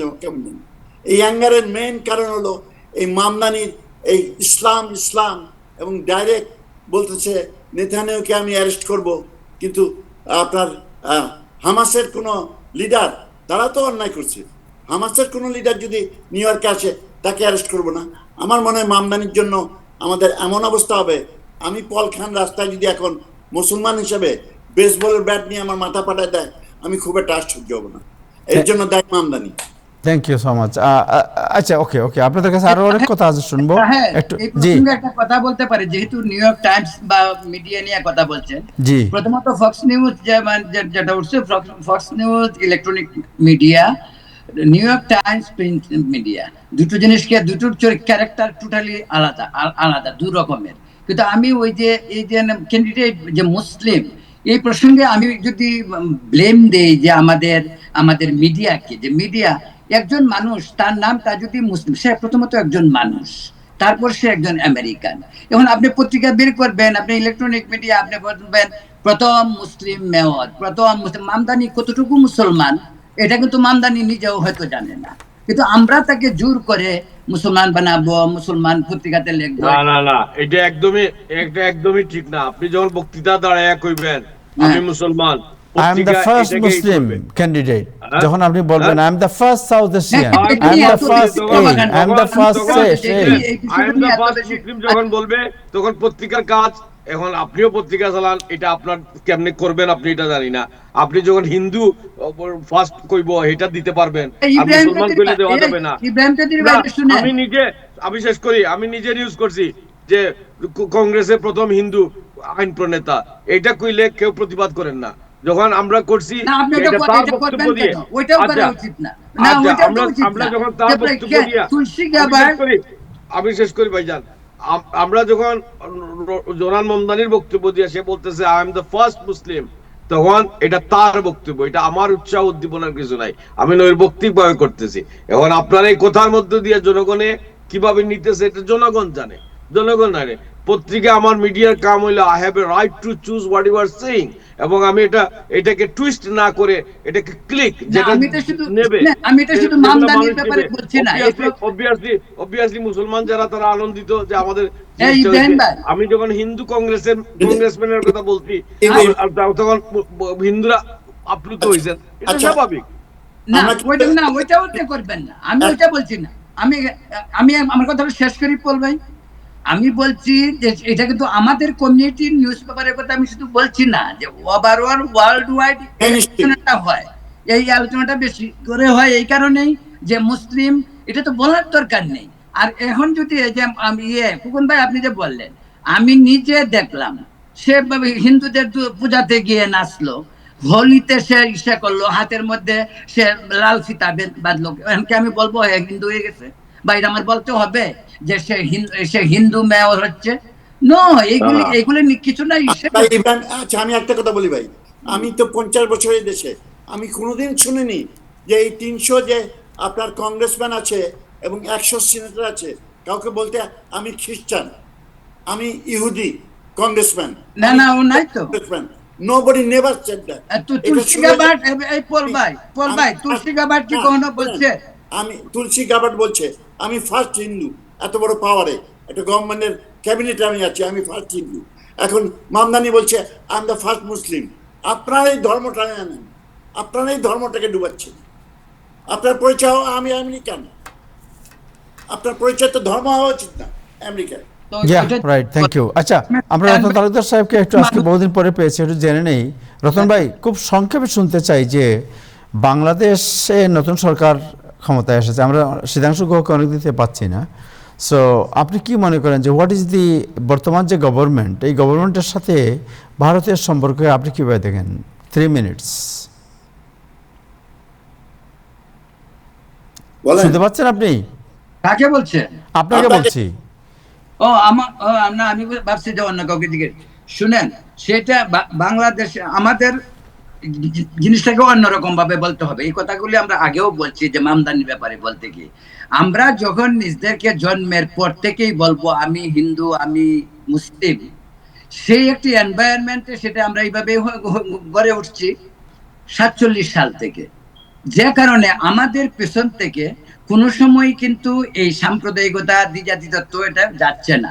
যে কারণে আমাদের দেশের জনগণ কতটুকু কেয়ার করলো সেকুলার বা রাষ্ট্রধর্ম, তার চেয়ে বেশি কেয়ার করে গভর্নমেন্ট এবং গভর্নমেন্টের ভীতি, আতঙ্ক থাকে। এখন ধরেন জামাতে ইসলামী বা এনসিপি এখন যা করছে, সেই কারণে তারেক রহমান সবে ক্ষমতা নিচ্ছে, 6 মাস এখনো হয়নি। তার জন্য এটা অত্যন্ত হার্ড টাইম যাচ্ছে যে অন্তত ফরগেট অ্যাবাউট আওয়ামী লীগ তো পালাইছে, কিন্তু ওদেরকে কন্ট্রোলে রাখা, জামাতকে কন্ট্রোলে রাখাই তো এখন সবচেয়ে বড় কঠিন কাজ। আর এর জন্য অস্ত্রটা কি? এর অস্ত্রটা সবচেয়ে ভালো অস্ত্র হলো ভারত, সবচেয়ে ভালো অস্ত্র হলো হিন্দু, সবচেয়ে ভালো অস্ত্র হলো ফ্যাসিস্ট। এটাই তো এখন যেটা হচ্ছে, হিন্দু হইলেই হিন্দু হইলেই আপনার মুদির দালাল, এই সম্বন্ধে এটা আমি প্রতি পদে পদে আমি নিজে কিছুটা এটা অনুভব করতে পারি। আমরা ঢাকা না দিল্লি বলবো, আজকেই দেখলাম 24 একজন বিপ্লবী একটি মেয়ে, সে দীনেশ ত্রিবেদীর কাছ থেকে গিয়ে ভারতের ভিসা নিল, চিকিৎসা করতে যাবে, আবার পা ছুঁয়ে সালাম করলো। যে হিন্দুরা যেভাবে পা ছুঁয়ে প্রণাম করে, এক্স্যাক্টলি এইভাবে বললো। তো এই যে আমাদের হিপোক্রেসি, এগুলি সব অ্যাকচুয়ালি ভারত নিয়ে যা হয় সবগুলি দান্দাবাজি। এটা দান্দাবাজি, এটা রাজনৈতিক কারণে। এটা সরকার এবং শিক্ষিত লোক যারা আমাদের মতো বা কম শিক্ষিত বলেন বা বেশি শিক্ষিত, ওরা এটা নিয়ে নাড়াচাড়া করে। আমাদের দেশের 90% কৃষক, শ্রমিক, মেহনতি মানুষ, সাধারণ মানুষ, তারা সাম্প্রদায়িক নয়, তারা হিন্দু, মুসলিম, বুদ্ধ, খ্রিস্টান একসঙ্গে। এটা আমাদের দেশ আমি বলছি, আমি বলছি ভারতের যে অবস্থান, ভারতের যে আচরণ বাংলাদেশের ব্যাপারে, এটাকে আপনি কিভাবে দেখেন? ভারতের আচরণ, আপনি যে ধরনের আচরণ, আপনি 24-এর পরে আপনি কি আচরণ করছেন? তা আচরণ পাল্টাটা আপনাকে পাইতেই হবে। আপনি কোথায় কোথায় ভারত আপনি সেভেন সিস্টার ভেঙে ফেলতেছেন, নিয়ে যেতেছেন। তা আপনি কি মনে করেন না যে ভারত এই জন্য দায়ী আছে? ভারত এমন কিছু আচরণ না, করেছে ভারতের বাংলাদেশের দায়ী সাথে? আছেন। আমি ভারতের সঙ্গে আমাদের সমতার বিষয় শুনেন, পৃথিবীতে সব দেশেই প্রতিবেশী দেশের সঙ্গে সম্পর্ক একটু উঠানামা করে, এটা স্বার্থ সংশ্লিষ্ট বিষয়াদি নিয়ে। এই কথাটাই বলছিলাম যে আমাদের দেশে সাধারণ মানুষ ভারত নিয়ে মাথা ব্যথা নাই। ভারত নিয়ে মাথা ব্যথা হলো সরকারের আর রাজনীতির পলিসি। তো আপনি বিদ্যুৎ আনবেন, কাঁচামরিচ আনবেন, ডিজেল আনবেন, আবার বলবেন যে ভারত ভালো না। তো ভারত আপনাদের সঙ্গে যদি খারাপ ব্যবহার করে আপনি যাবেন কেন? মানে করতে যাবেন কেন? আপনাকে সমতার ভিত্তিতে সম্পর্ককে বিল্ড করতে হবে। এখন আপনি ভারতের একজনকে পাইছেন, সারাদিন ভারত বিরোধী কথা বলছেন, আবার ভারতের এই ত্রিবেদীরে পাইছেন, তাকে আপনি পা ছুঁয়ে সালামও করে ফেললেন। এই যে হিপোক্রেসি, এই হিপোক্রেসিকে বলে দান্দাবাজি। এবং এই দান্দাবাজি যতদিন চলবে, ভারত প্রসঙ্গ, ভারত রিলেশন নিয়ে আমাদের দেশে এই রাজনীতি চলতেই থাকবে এবং চলবে, এবং এটার কোনো পথ নেই। একটি কথা আপনাকে বলি, এই যে তারেক রহমান সাহেব বলছেন তিনি ওই যে ইসেতে মানে ব্রিক্সের মিটিং এ তিনি যাবেন না, তাকে তো অবজারভার হিসাবে ব্রিক্সের মিটিং এ আমন্ত্রণ জানাচ্ছে। তিনি বলছেন এখন পর্যন্ত যাবে না, কিন্তু আপনি দেখবেন এটাই রাজনীতি, এটাই ডিপ্লোমেসি। আপনি দেখবেন সে যাবে। মানে সমস্ত কিছুতেই আমাদের একটা হিপোক্রেসি আছে। এই যে আমাদের খলিল, এই যে লোকটা একসময় দেশে পরকিয়া করে মানুষ মেরে আসছে দেশ থেকে, সে আমাদের পররাষ্ট্রমন্ত্রী। তাকে কেন পররাষ্ট্রমন্ত্রী করা হলো? বিএনপিতে পররাষ্ট্রমন্ত্রীর অভাব ছিল না, সে ভারতের বিশ্বস্ত একজন দালাল। এরকম একটা দালাল পাশে থাকলে, আমেরিকার এমন একটা দালাল, সে তো ডুয়েল দালাল, আমেরিকা ভারতের দালাল। একটা ক্যারেক্টারের মধ্যে যদি ডুয়েল মানে অ্যাক্টিং পান আপনি, তো ওয়াই নট? এটা তো আমার বাড়তি, আমি পাইছি বিএনপি না, বিএনপিতে আমি যে প্রশ্নটা করতে চাচ্ছিলাম আপনাকে, সেটা হচ্ছে যে আপনি যেটা বললেন যে ভারতের যে আচরণ, এর মধ্যে আপনাকে যে প্রশ্ন করি যে আপনি বলছেন যে সৎ প্রতিবেশী সুলভ আচরণ, রাইট? আপনি কি মনে করেন যে ভারত সৎ প্রতিবেশী সুলভ আচরণ করে থাকে বাংলাদেশের সাথে? আমি আপনাকে বলি, শেখ মুজিবের 3.5 বছর আমলে কোন গন্ডগোল ছিল না, জিয়াউর রহমান সাহেবের সময়ে কোনো গন্ডগোল ছিল না, এরশাদের সময় কোনো গন্ডগোল ছিল না, খালেদা জিয়ার সময় গন্ডগোল ছিল না, একটু এদিক সেদিক হয়, হাসিনার সময় গন্ডগোল ছিল না, আগের টাইমের কথা বলছি, মঈন এবং ফখরুদ্দিন আলী ইয়াজউদ্দিনের সময় গন্ডগোল ছিল না। শেখ হাসিনার পরে কন্টিনিউ ভারতের প্রতি সবকিছু একটা অতিরিক্ত করে ফেলছে, যেটাকে বলে অতিরিক্ত। এই যে বলে না যে everything is too bad, too much too bad, exactly Sheikh Hasina এটা করছে। এটা কি ইজ ইট ট্রু যে এই যে আপনি জানেন মৌলানা ভাসানী সাহেবের সময় লং মার্চ মিছিল হয়েছে, শেষ করি আমার প্রশ্নটা শেষ করি, যে ভারতের যে নদীর উজানে বাঁধ, তারপরে আপনার এই সীমান্তে মানুষ হত্যা, ফেলানিকে মেরে ঝুলিয়ে রাখা, তারপরে আপনার পশিন, তারপরে আপনার সীমান্তে কাঁটাতারের বেড়া। ভাই আমি একটা কথা, তাহের আপনি কথা বুঝতে পারছি, আমি একটা কথা বলি, আমি প্রায় প্রতি বছরই ভারতও যাই, বাংলাদেশও যাই, দুইটা দেশে আমি একসঙ্গে প্রতি বছর, বাংলাদেশ আমার দেশ, ভারতে আমি বেরোতে যাই, ভালো লাগে যে বিভিন্ন কারণে। ফালানিকে এই যে ওয়ার্ড আপনি বলছেন, ফালানিকে মেরে ঝুলিয়ে রাখা হয়েছে, দ্যাটস নট ট্রু। ফালানি যখন ক্রস করতে ছিল, আপনি যদি ফেন্স দেন আপনার বর্ডারে, আরেকজন লোক যদি পার হয়ে মেক্সিকোতে যে আসে পার হয়ে, ওদের এখানে মারা হয় না? না, এটা তো নতুন বলছেন, এটা তো ভারত অস্বীকার করে নাই, ফেলানিকে যে মেরে ঝুলিয়ে রাখা হয়েছিল, এটা তো একদম ইতিহাসের তাকে সে পার হতে ছিল, ওইখানে সে ঝুলে আছে, দেখবেন ছবিটাও আছে, এই ছবি আপনার কাছে আছে, আমার কাছে। ঝুলে যখন আছে তখন তো তাকে তার নামাতে পারতো, এটা ঝুলে আছে, নামানোর আগে পৃথিবীর কোনো ল নাই একটা আনআর্ম মানুষকে, আনআর্ম এন্ড উইমেন, তাকে আপনি গুলি করে হত্যা করে দেবেন? পৃথিবীর কোনো দেশে নাই। সে যদি বর্ডার ক্রসও করে, আমেরিকা তো কাউকে গুলি করে হত্যা করে না, একটা ওমেন, একটা আনআর্ম লোককে করে না। শুনেন পল ভাই, আপনি আমেরিকায় পল ভাই, আপনি আমেরিকায় অনেক বছর থাকেন, আপনি অনেক কিছুই জানেন না। আমেরিকা গুলি করে না, আনআর্ম লোককে আমেরিকায় এরকম খবর আপনি যদি দেখতে চান, আপনাকে এরকম খবর আমি অনেক বলে দিতে পারবো। কাকে মারছে? আনআর্ম লোক বর্ডার ক্রস করতে যায়, একটা উইমেনকে মারা। ভাই আপনি আমার দেশে আসবেন, তারপর তাকে কাটে ঝুলিয়ে রেখেছে। ওই ঝুলিয়ে রাখে নাই, ঝুলিয়ে রেখেছে। এই নাটকের কাহিনী বলবেন না, নাটক আপনি কেমন করে জানেন? আমরা জানি না। বুঝছেন? আপনি জানেন, আমরা জানি না।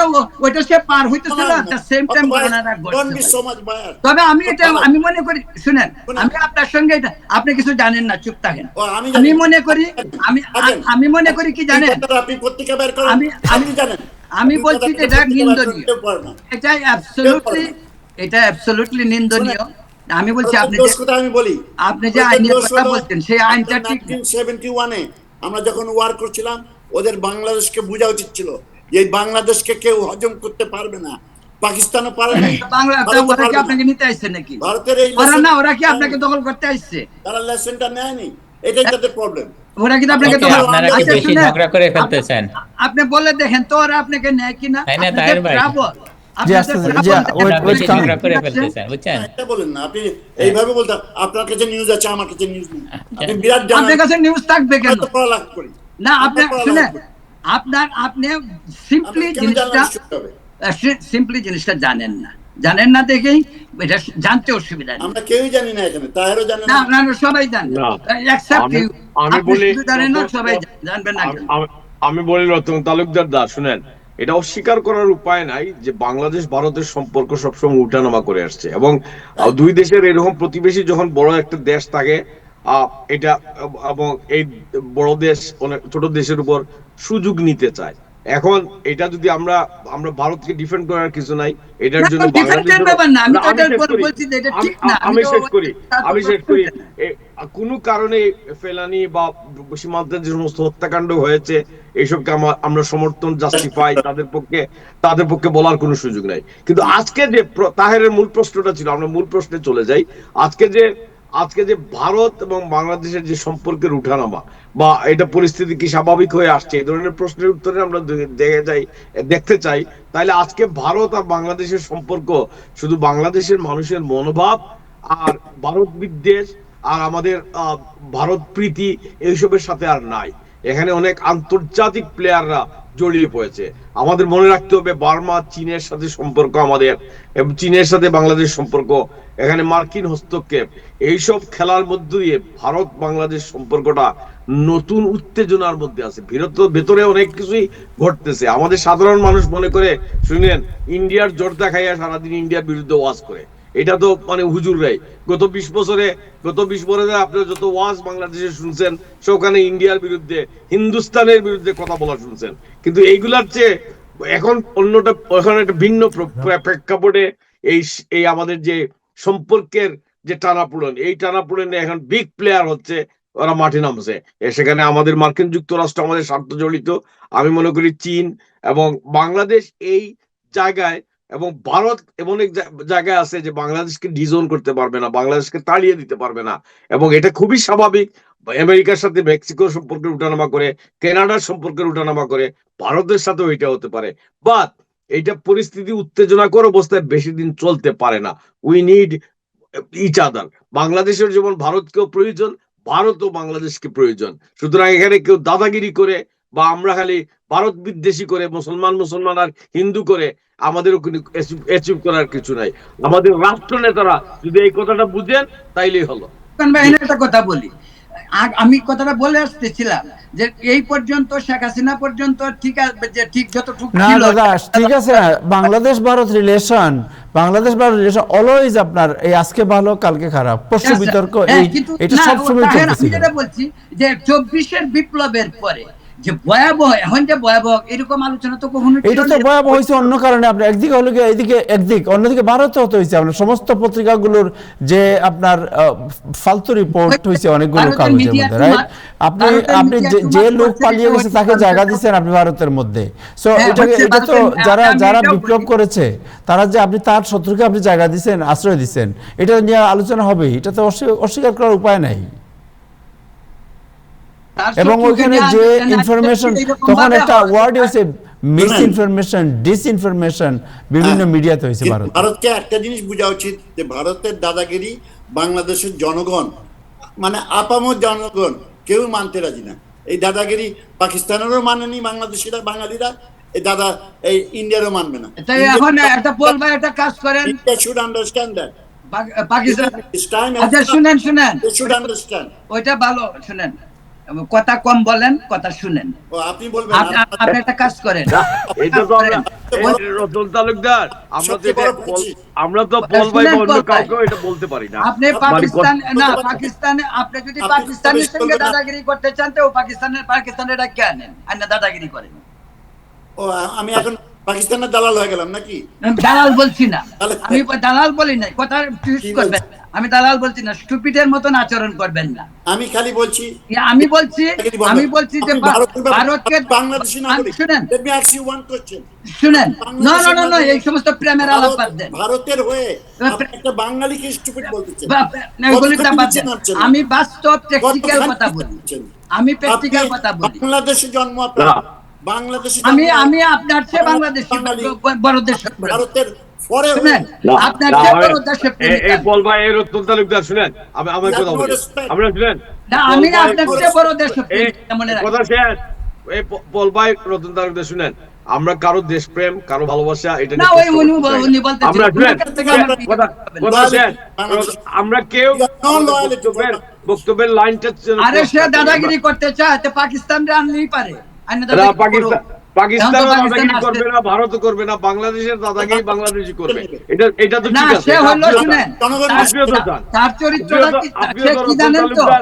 আপনিও তো চান না যে আমাদের বাংলাদেশে অন্য কেউ খবরদারি করুক। না, আমি চাই না। Simple answer. আমাদের দেখভাল আমরা বাংলাদেশের লোকজন আমরা নিজেরাই করব। ভাই আমরা পল ভাই ভাই একটু দেশটাকে ভালোবাসতে শিখেন প্লিজ। আপনার কাছ থেকে শুনেন, আপনি আপনার মতো রাজাকারের কাছ থেকে আমার দেশপ্রেম শিখতে হবে না। ওকে, আমার রাজাকারের কাছ থেকে অন্তত দেশপ্রেম শিখতে হবে। আমি যদি রাজাকার, আপনি ভারতের আমি তো ইয়েস, আমি ভারতের আমার মনে হয় পার্সোনালাইজ হয়ে যাচ্ছে এটা। অসুবিধা নাই, আমার নাম না, পার্সোনালাইজ করা ঠিক হবে না। নাসির খান পল রাজাকার না, আর আপনিও রতের মানে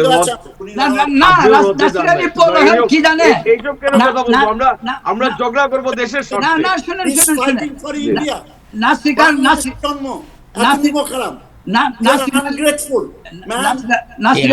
বন্ধ করবেন। নাসির আলী পলকে জানতে হলে কি করতে হবে? বন্ধ করে দিচ্ছি। হ্যাঁ, নাসির আলী পলকে জানতে হলে বন্ধ করেন, পার্সোনাল হয়ে যাবে। এবং তার ফেসবুকের ভাষা দেন, জানতে হলে তার ফেসবুকে তার ভাষাটা দেন, ল্যাঙ্গুয়েজ দেন। আমার মনে হয় সে ফেসবুকে কি ভাষা লেখে ওই ল্যাঙ্গুয়েজটা দেন, মানে চারাল হইলে যা হয় আর কি। চ্যানেল থেকে একটু ভালোবাসেন প্লিজ। ওকে, আমার মনে হচ্ছে আপনারা সবাই বয়স্ক লোক, এটা বন্ধ করেন প্লিজ। Don't make personalize. আমরা ব্যক্তি পরখানে তার লেখার বিরোধিতা করতে পারি, কিন্তু তার প্রতি আমরা শ্রদ্ধা রেখে কথা বলবো। আপনার সেম জিনিস ইউ ওয়ান্ট টু আপনি সেটা চান। অনেক ধন্যবাদ। আমরা অনেক সময় উত্তেজনার মধ্যে অনেক কিছু বলে ফেলি। জি এটা ওই বলে ফেলছে, এটা মিন করে নাই। আর আপনারা বললেও রাজাকার হইতে পারবেন না। রাজাকারের জন্য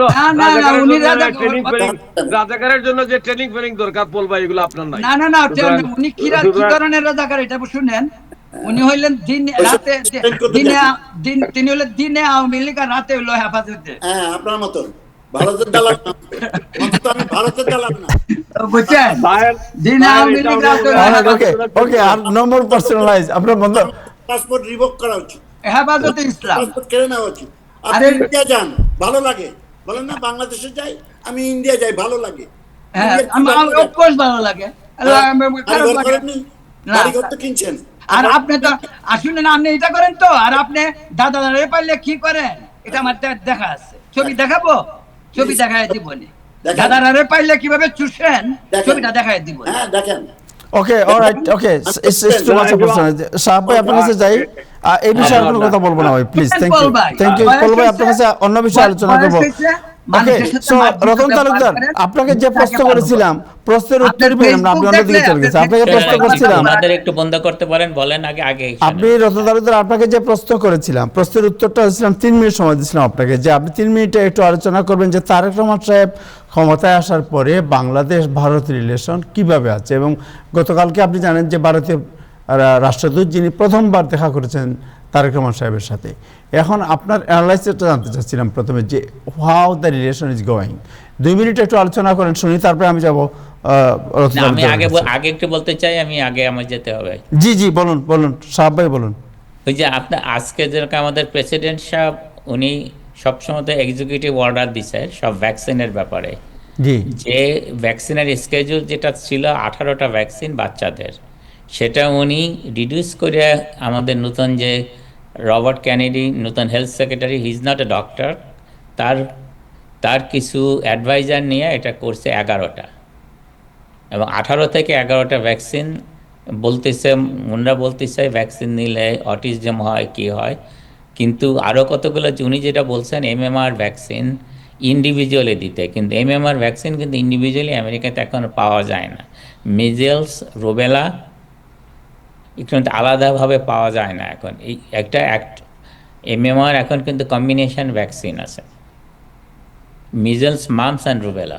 তাই এইটা এখানকার যে কোম্পানিগুলো বানায়, মার্ক এবং ফাইজার, এদের বানাইতে আরও ফিউ ইয়ার্স লাগবে, এবং ততদিনে আপনারা দেখতেছেন অনেকে কিন্তু মিজেলসে আক্রান্ত হচ্ছে বিভিন্ন স্টেটে। জি তা এইটা কতটা উনি ওনার এক্সিকিউটিভ অর্ডারে কতটা কার্যকর হবে, এটার এগেনস্টে কিন্তু অনেক ডাক্তাররা এগেনস্টে উনি কথা বলতেছে।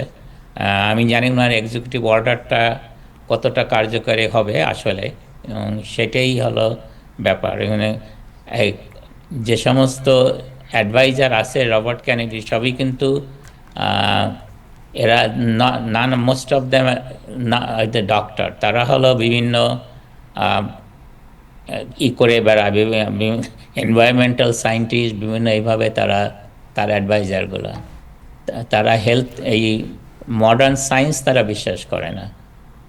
সেই কারণে তারা বলতেছে না ভ্যাকসিন বন্ধ করবে, কিন্তু ভ্যাকসিনের যে ফ্রিকোয়েন্সিটা 18 থেকে 11টা করা, অনেকটা এখন কোন ভ্যাকসিন কোনটা দিবে, কোন বয়সে কোন সেটা এখন সিডিসির ব্যাপার, সিডিসিকে দেখতে হবে। এখন আমাদের তো নতুন সিডিসি ডিরেক্টর আইছে, এখন সে কতটা এটা অ্যাগ্রি করবে সেটার উপর ডিপেন্ড করে। Thank you so much, thank you. আমাদের কাছে এটার ভিডিও আছে, আমরা এটা দেখব। থ্যাংক ইউ সাহেব ভাই, আপনাকে অনেক ধন্যবাদ। সো এটার ভিডিওটা আজকে আর সময় হবে না, অন্য সময় দেখব। প্রেসিডেন্ট ট্রাম্প কি বলেছেন এই বিষয়ে, এই ভিডিও আমাদের কাছে আছে। বলছে ইব্রাহিম চৌধুরী খোকন এবং পল খান, রতন তালুকদার বোধহয় দেখলাম তো এইমাত্র, নাই বোধহয় এখন। সো উনি চলে গেছেন। জি চলে গেছে রতন তালুকদার। ও আচ্ছা, নিতে পারেন, নিতে পারেন, হিটটা নিতে পারেন। আছে আন্দাজে। আর ওই প্রসঙ্গে যাই না তো, বলেন প্রশ্ন বলেন। জি হয়ে গেছি অনেক আগেই, বলেন কি প্রশ্ন, কি ব্যাপার? ওকে, রতন তালুকদারের কাছে আমার প্রশ্ন ছিল যে বাংলাদেশ ভারত রিলেশন যেটা, রাইট, আমি শুনেন, forget about personalize attack, Bangladesh Bharat relation, how the thing is going since new government came in the power. আমি রতন তালুকদার আপনার কাছে জানতে চাই, রতন দা আপনি শুনতে পাচ্ছেন? আপনার ভিডিও মিউট হয়ে আছে রতন দা। ভিডিও না, অডিও, অডিও এন্ড ভিডিও দুইটাই মিউট হয়ে আছে। বাদ দেন তাইলে, উনি ফ্রিজ হয়ে আছে। আচ্ছা, ইব্রাহিম চৌধুরী আপনার কাছে এটা শুনি। হ্যাঁ, আমি মনে করি যে বাংলাদেশ ভারত এই যে সম্পর্কের উন্নয়নের চেষ্টা চলছে এই সরকার, বর্তমান সরকার থেকে। এইটা যেহেতু 24 সালের পরে এটা একটু নতুন পর্যায়ে, নিম্ন পর্যায়ে চলে গিয়েছিল। এটার জন্য যে আনুষঙ্গিক ঘটনাগুলো ঘটলো, এই ঘটনাগুলিকে এই দুইটা দেশের সম্পর্কের অবনতির জন্য দায়ী করা যায়। এই সমস্ত ঘটনা এককভাবে একটার চেয়েও একাধিক বিষয় জড়িত। এখন এই সম্পর্ক কি আরো নিচের দিকে যাচ্ছে? না, এই সম্পর্ক উন্নয়নের দিকে যাচ্ছে।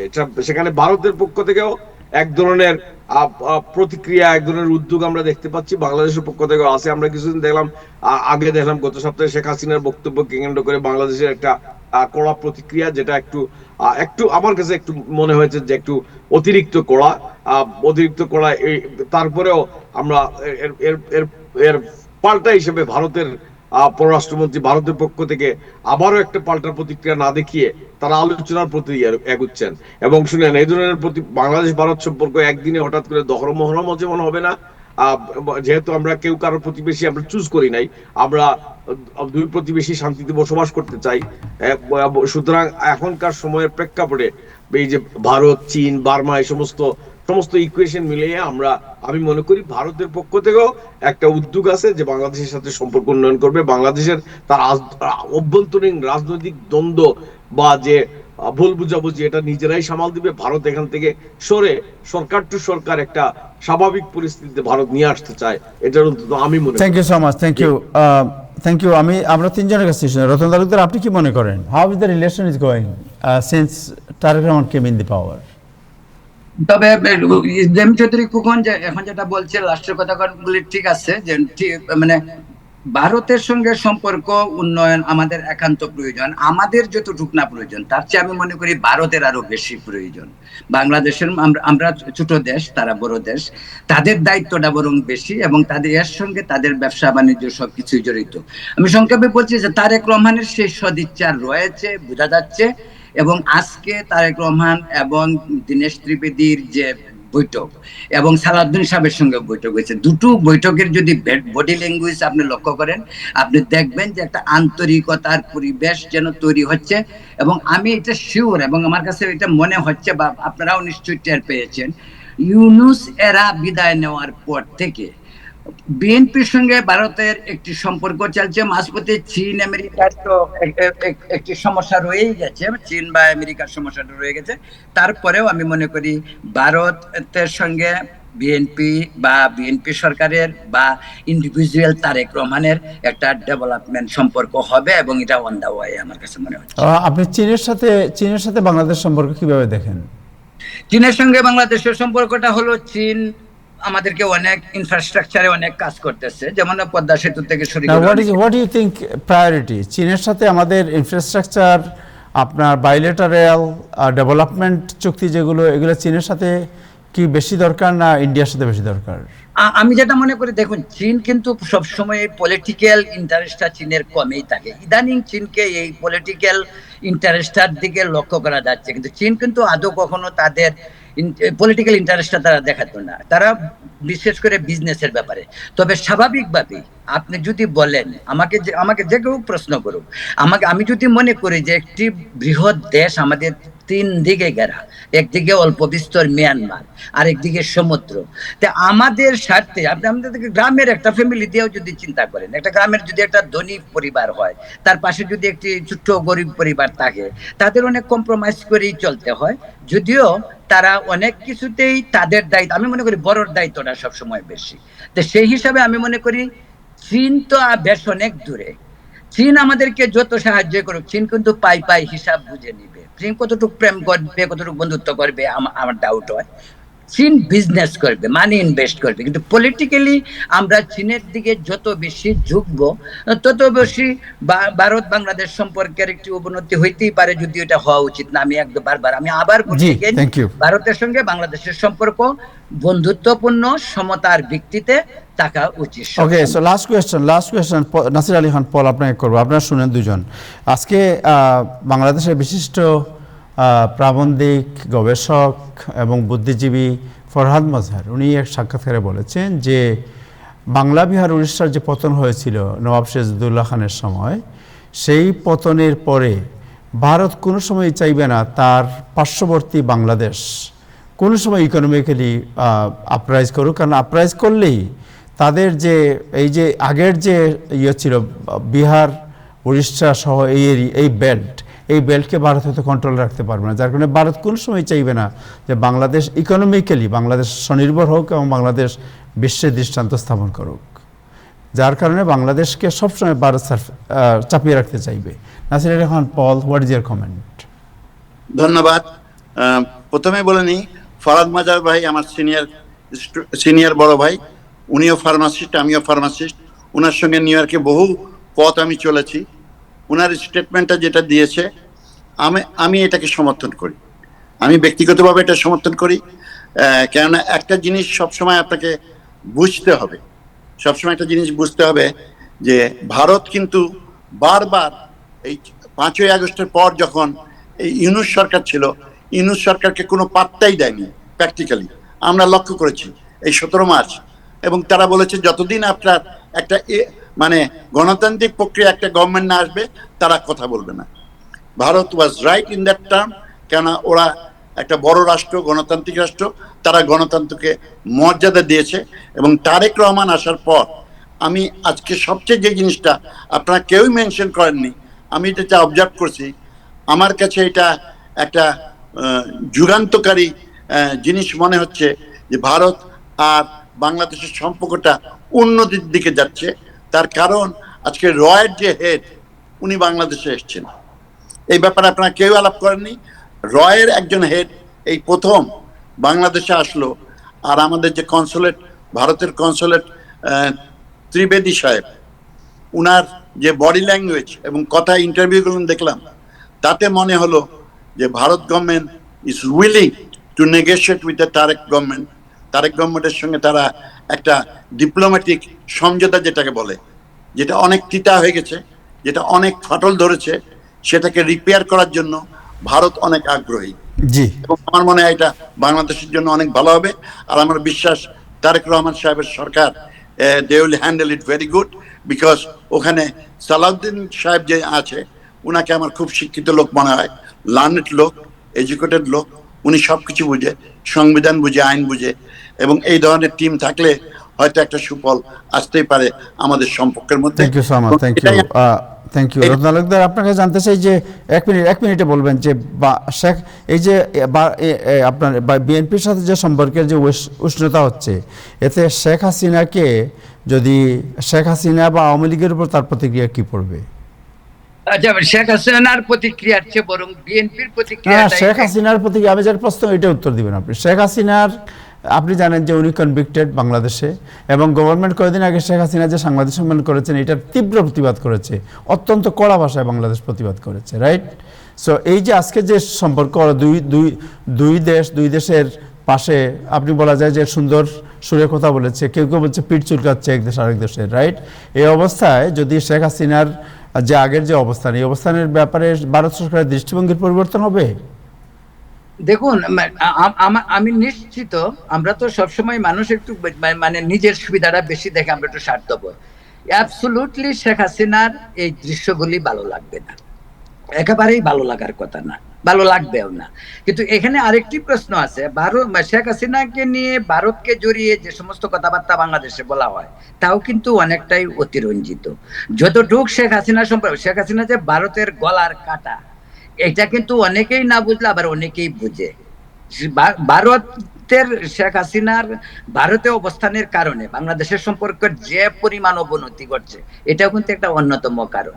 এখন তারেক রহমান যখন সম্পর্ক উন্নয়ন করতে যাবে, বারবার হুচুটকাবে সেই শেখ হাসিনা প্রসঙ্গে, আর শেখ হাসিনাও সেখানে বসে বসে যে জিনিসটা করবে তার অ্যাবসলিউটলি তার বাড়িতে ভালো লাগবে না। তার সে চাবে ভারতের সঙ্গে বিএনপি সরকারের দ্বন্দ্ব হোক, মানে ওইখানে বাংলাদেশের জঙ্গিবাদের উত্থান হোক, সেটা হয়তো তার ফেভারে যাবে। এটা সে ভাবতে পারে সাময়িক, যদিও এটা এমনটি ভাবাটা উচিত নয় শেখ হাসিনা, কারণ তিনিও 3 বারের প্রধানমন্ত্রী ছিলেন, সর্বশেষ প্রধানমন্ত্রী ছিলেন। তা আমি এই জন্য বলছি যে এটা নিঃসন্দেহে শেখ হাসিনার ভালো লাগবে না।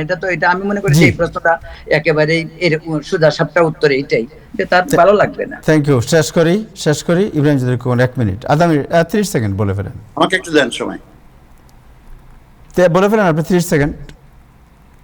আচ্ছা, শেখ হাসিনার ব্যাপারে যেহেতু বললেন, আমার মনে হয় ভারতকে বিশ্বাস করা উচিত না কোনো বাঙালির। কারণটা আমি বলি কেন আমরা দেখেছি বঙ্গবন্ধুর সময় আপনার বঙ্গবন্ধুকে কিন্তু আমি মনে প্রাণে বিশ্বাস করি।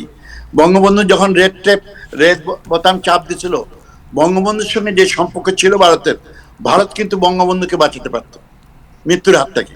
ভারত বঙ্গবন্ধুকে মৃত্যুর হাত থেকে না বাঁচিয়ে ব্যাক অফ করেছে।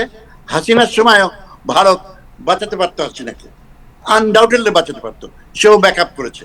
অতএব ভারত সুবিধাবাদী একটা দেশ, এই কোন সময় চোখ উল্টায় নেয় এটা কেউ বলতে পারবেন না আপনারা।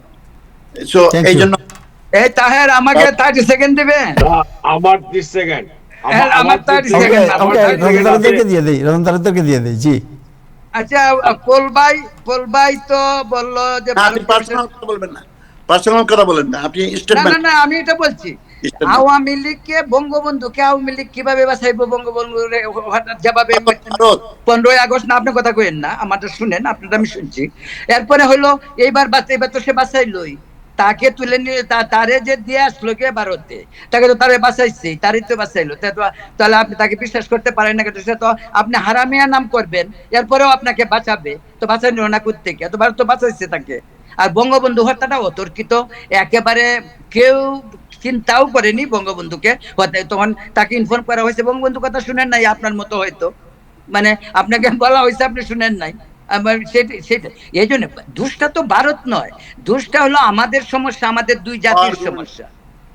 আমি এটা বলতে চাইছি, বঙ্গবন্ধু শেখ হাসিনাকে ভারত বাঁচাইছে, ভারত না বাঁচাইলে ওই আপনাদের পায়ের মানে যে ভোট দিয়ে ওই গণভবন থেকে বেরিয়ে অন্য কোথাও শেখ হাসিনা যাইতে পারতো না, মেরে ফেলতো তারে। বঙ্গবন্ধুকে যেমন 14 গোষ্ঠী সহ মারছে, শেখ হাসিনাকে ওই দিন শেখ হাসিনা শেখ রেহানাকে ওইখানে মেরে ফেলতো। ভারত বাঁচাইছে, তাই ভারতকে বিশ্বাস করা যায়। ভারতকে বিশ্বাস কোনদিন করা যায় না। আচ্ছা আপনি নেভার করতে ভাই ভাই করেন না আপনি ভাই, অসুবিধা কি, তাই না? অলরাইট ওকে চমৎকার আলোচনা, শেষ করেন না মানে শেষ করা তো যায় না, আবার না শেষ কথা শুনেন। আমি জানি যে অনেক ক্ষোভ, অনেক মানে ভালোবাসা অনেকেরই জড়িত সেই করতে, যে দেশ আমাদের মুক্তিযুদ্ধে সাহায্য করেছে, আমাকে আশ্রয় দিয়েছে।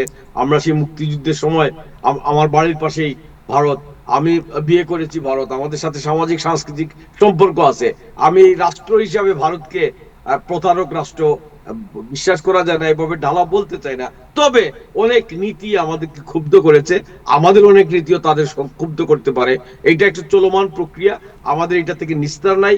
এটা এমন কোনো দিন আসবে না যে ভারত রাষ্ট্র হিসেবে এমন হয়ে যাবে আমাদের সবার ভালোবাসার, আবার আমরাও এমন কোনো দিন বাংলাদেশ করতে পারবো না যারা ভারতের মতো প্রতিবেশী, যে ভারত বিদ্বেষী মানুষ আমাদের দেশে গড়ে উঠেছেন শিক্ষা ব্যবস্থায়, রাজনৈতিক সহিংসতায়, আমাদের উপমহাদেশের হিন্দু মুসলিম রাজনৈতিক বিরোধের কারণে, সেই গরু খাওয়া না খাওয়ার মারামারিতে, এইসব আমাদের এইসব থেকে আমাদেরও মুক্তি নাই। সুতরাং এইটার মধ্য দিয়ে আমাদের চলতে হবে। Thank you so much, thank you Ibrahim Chowdhury আপনাকে, থ্যাংক ইউ রতন তালুকদার আপনাকে, থ্যাংক ইউ জনাব পল খান, নাসির আলী খান পল, আপনাকে অনেক ধন্যবাদ। সবার প্রতি কৃতজ্ঞতা জানাচ্ছি সময় দেওয়ার জন্য। দর্শক আজকে এ পর্যন্তই, আগামীকাল আবার দেখা হবে। সবাই ভালো থাকবেন, খুদা হাফেজ।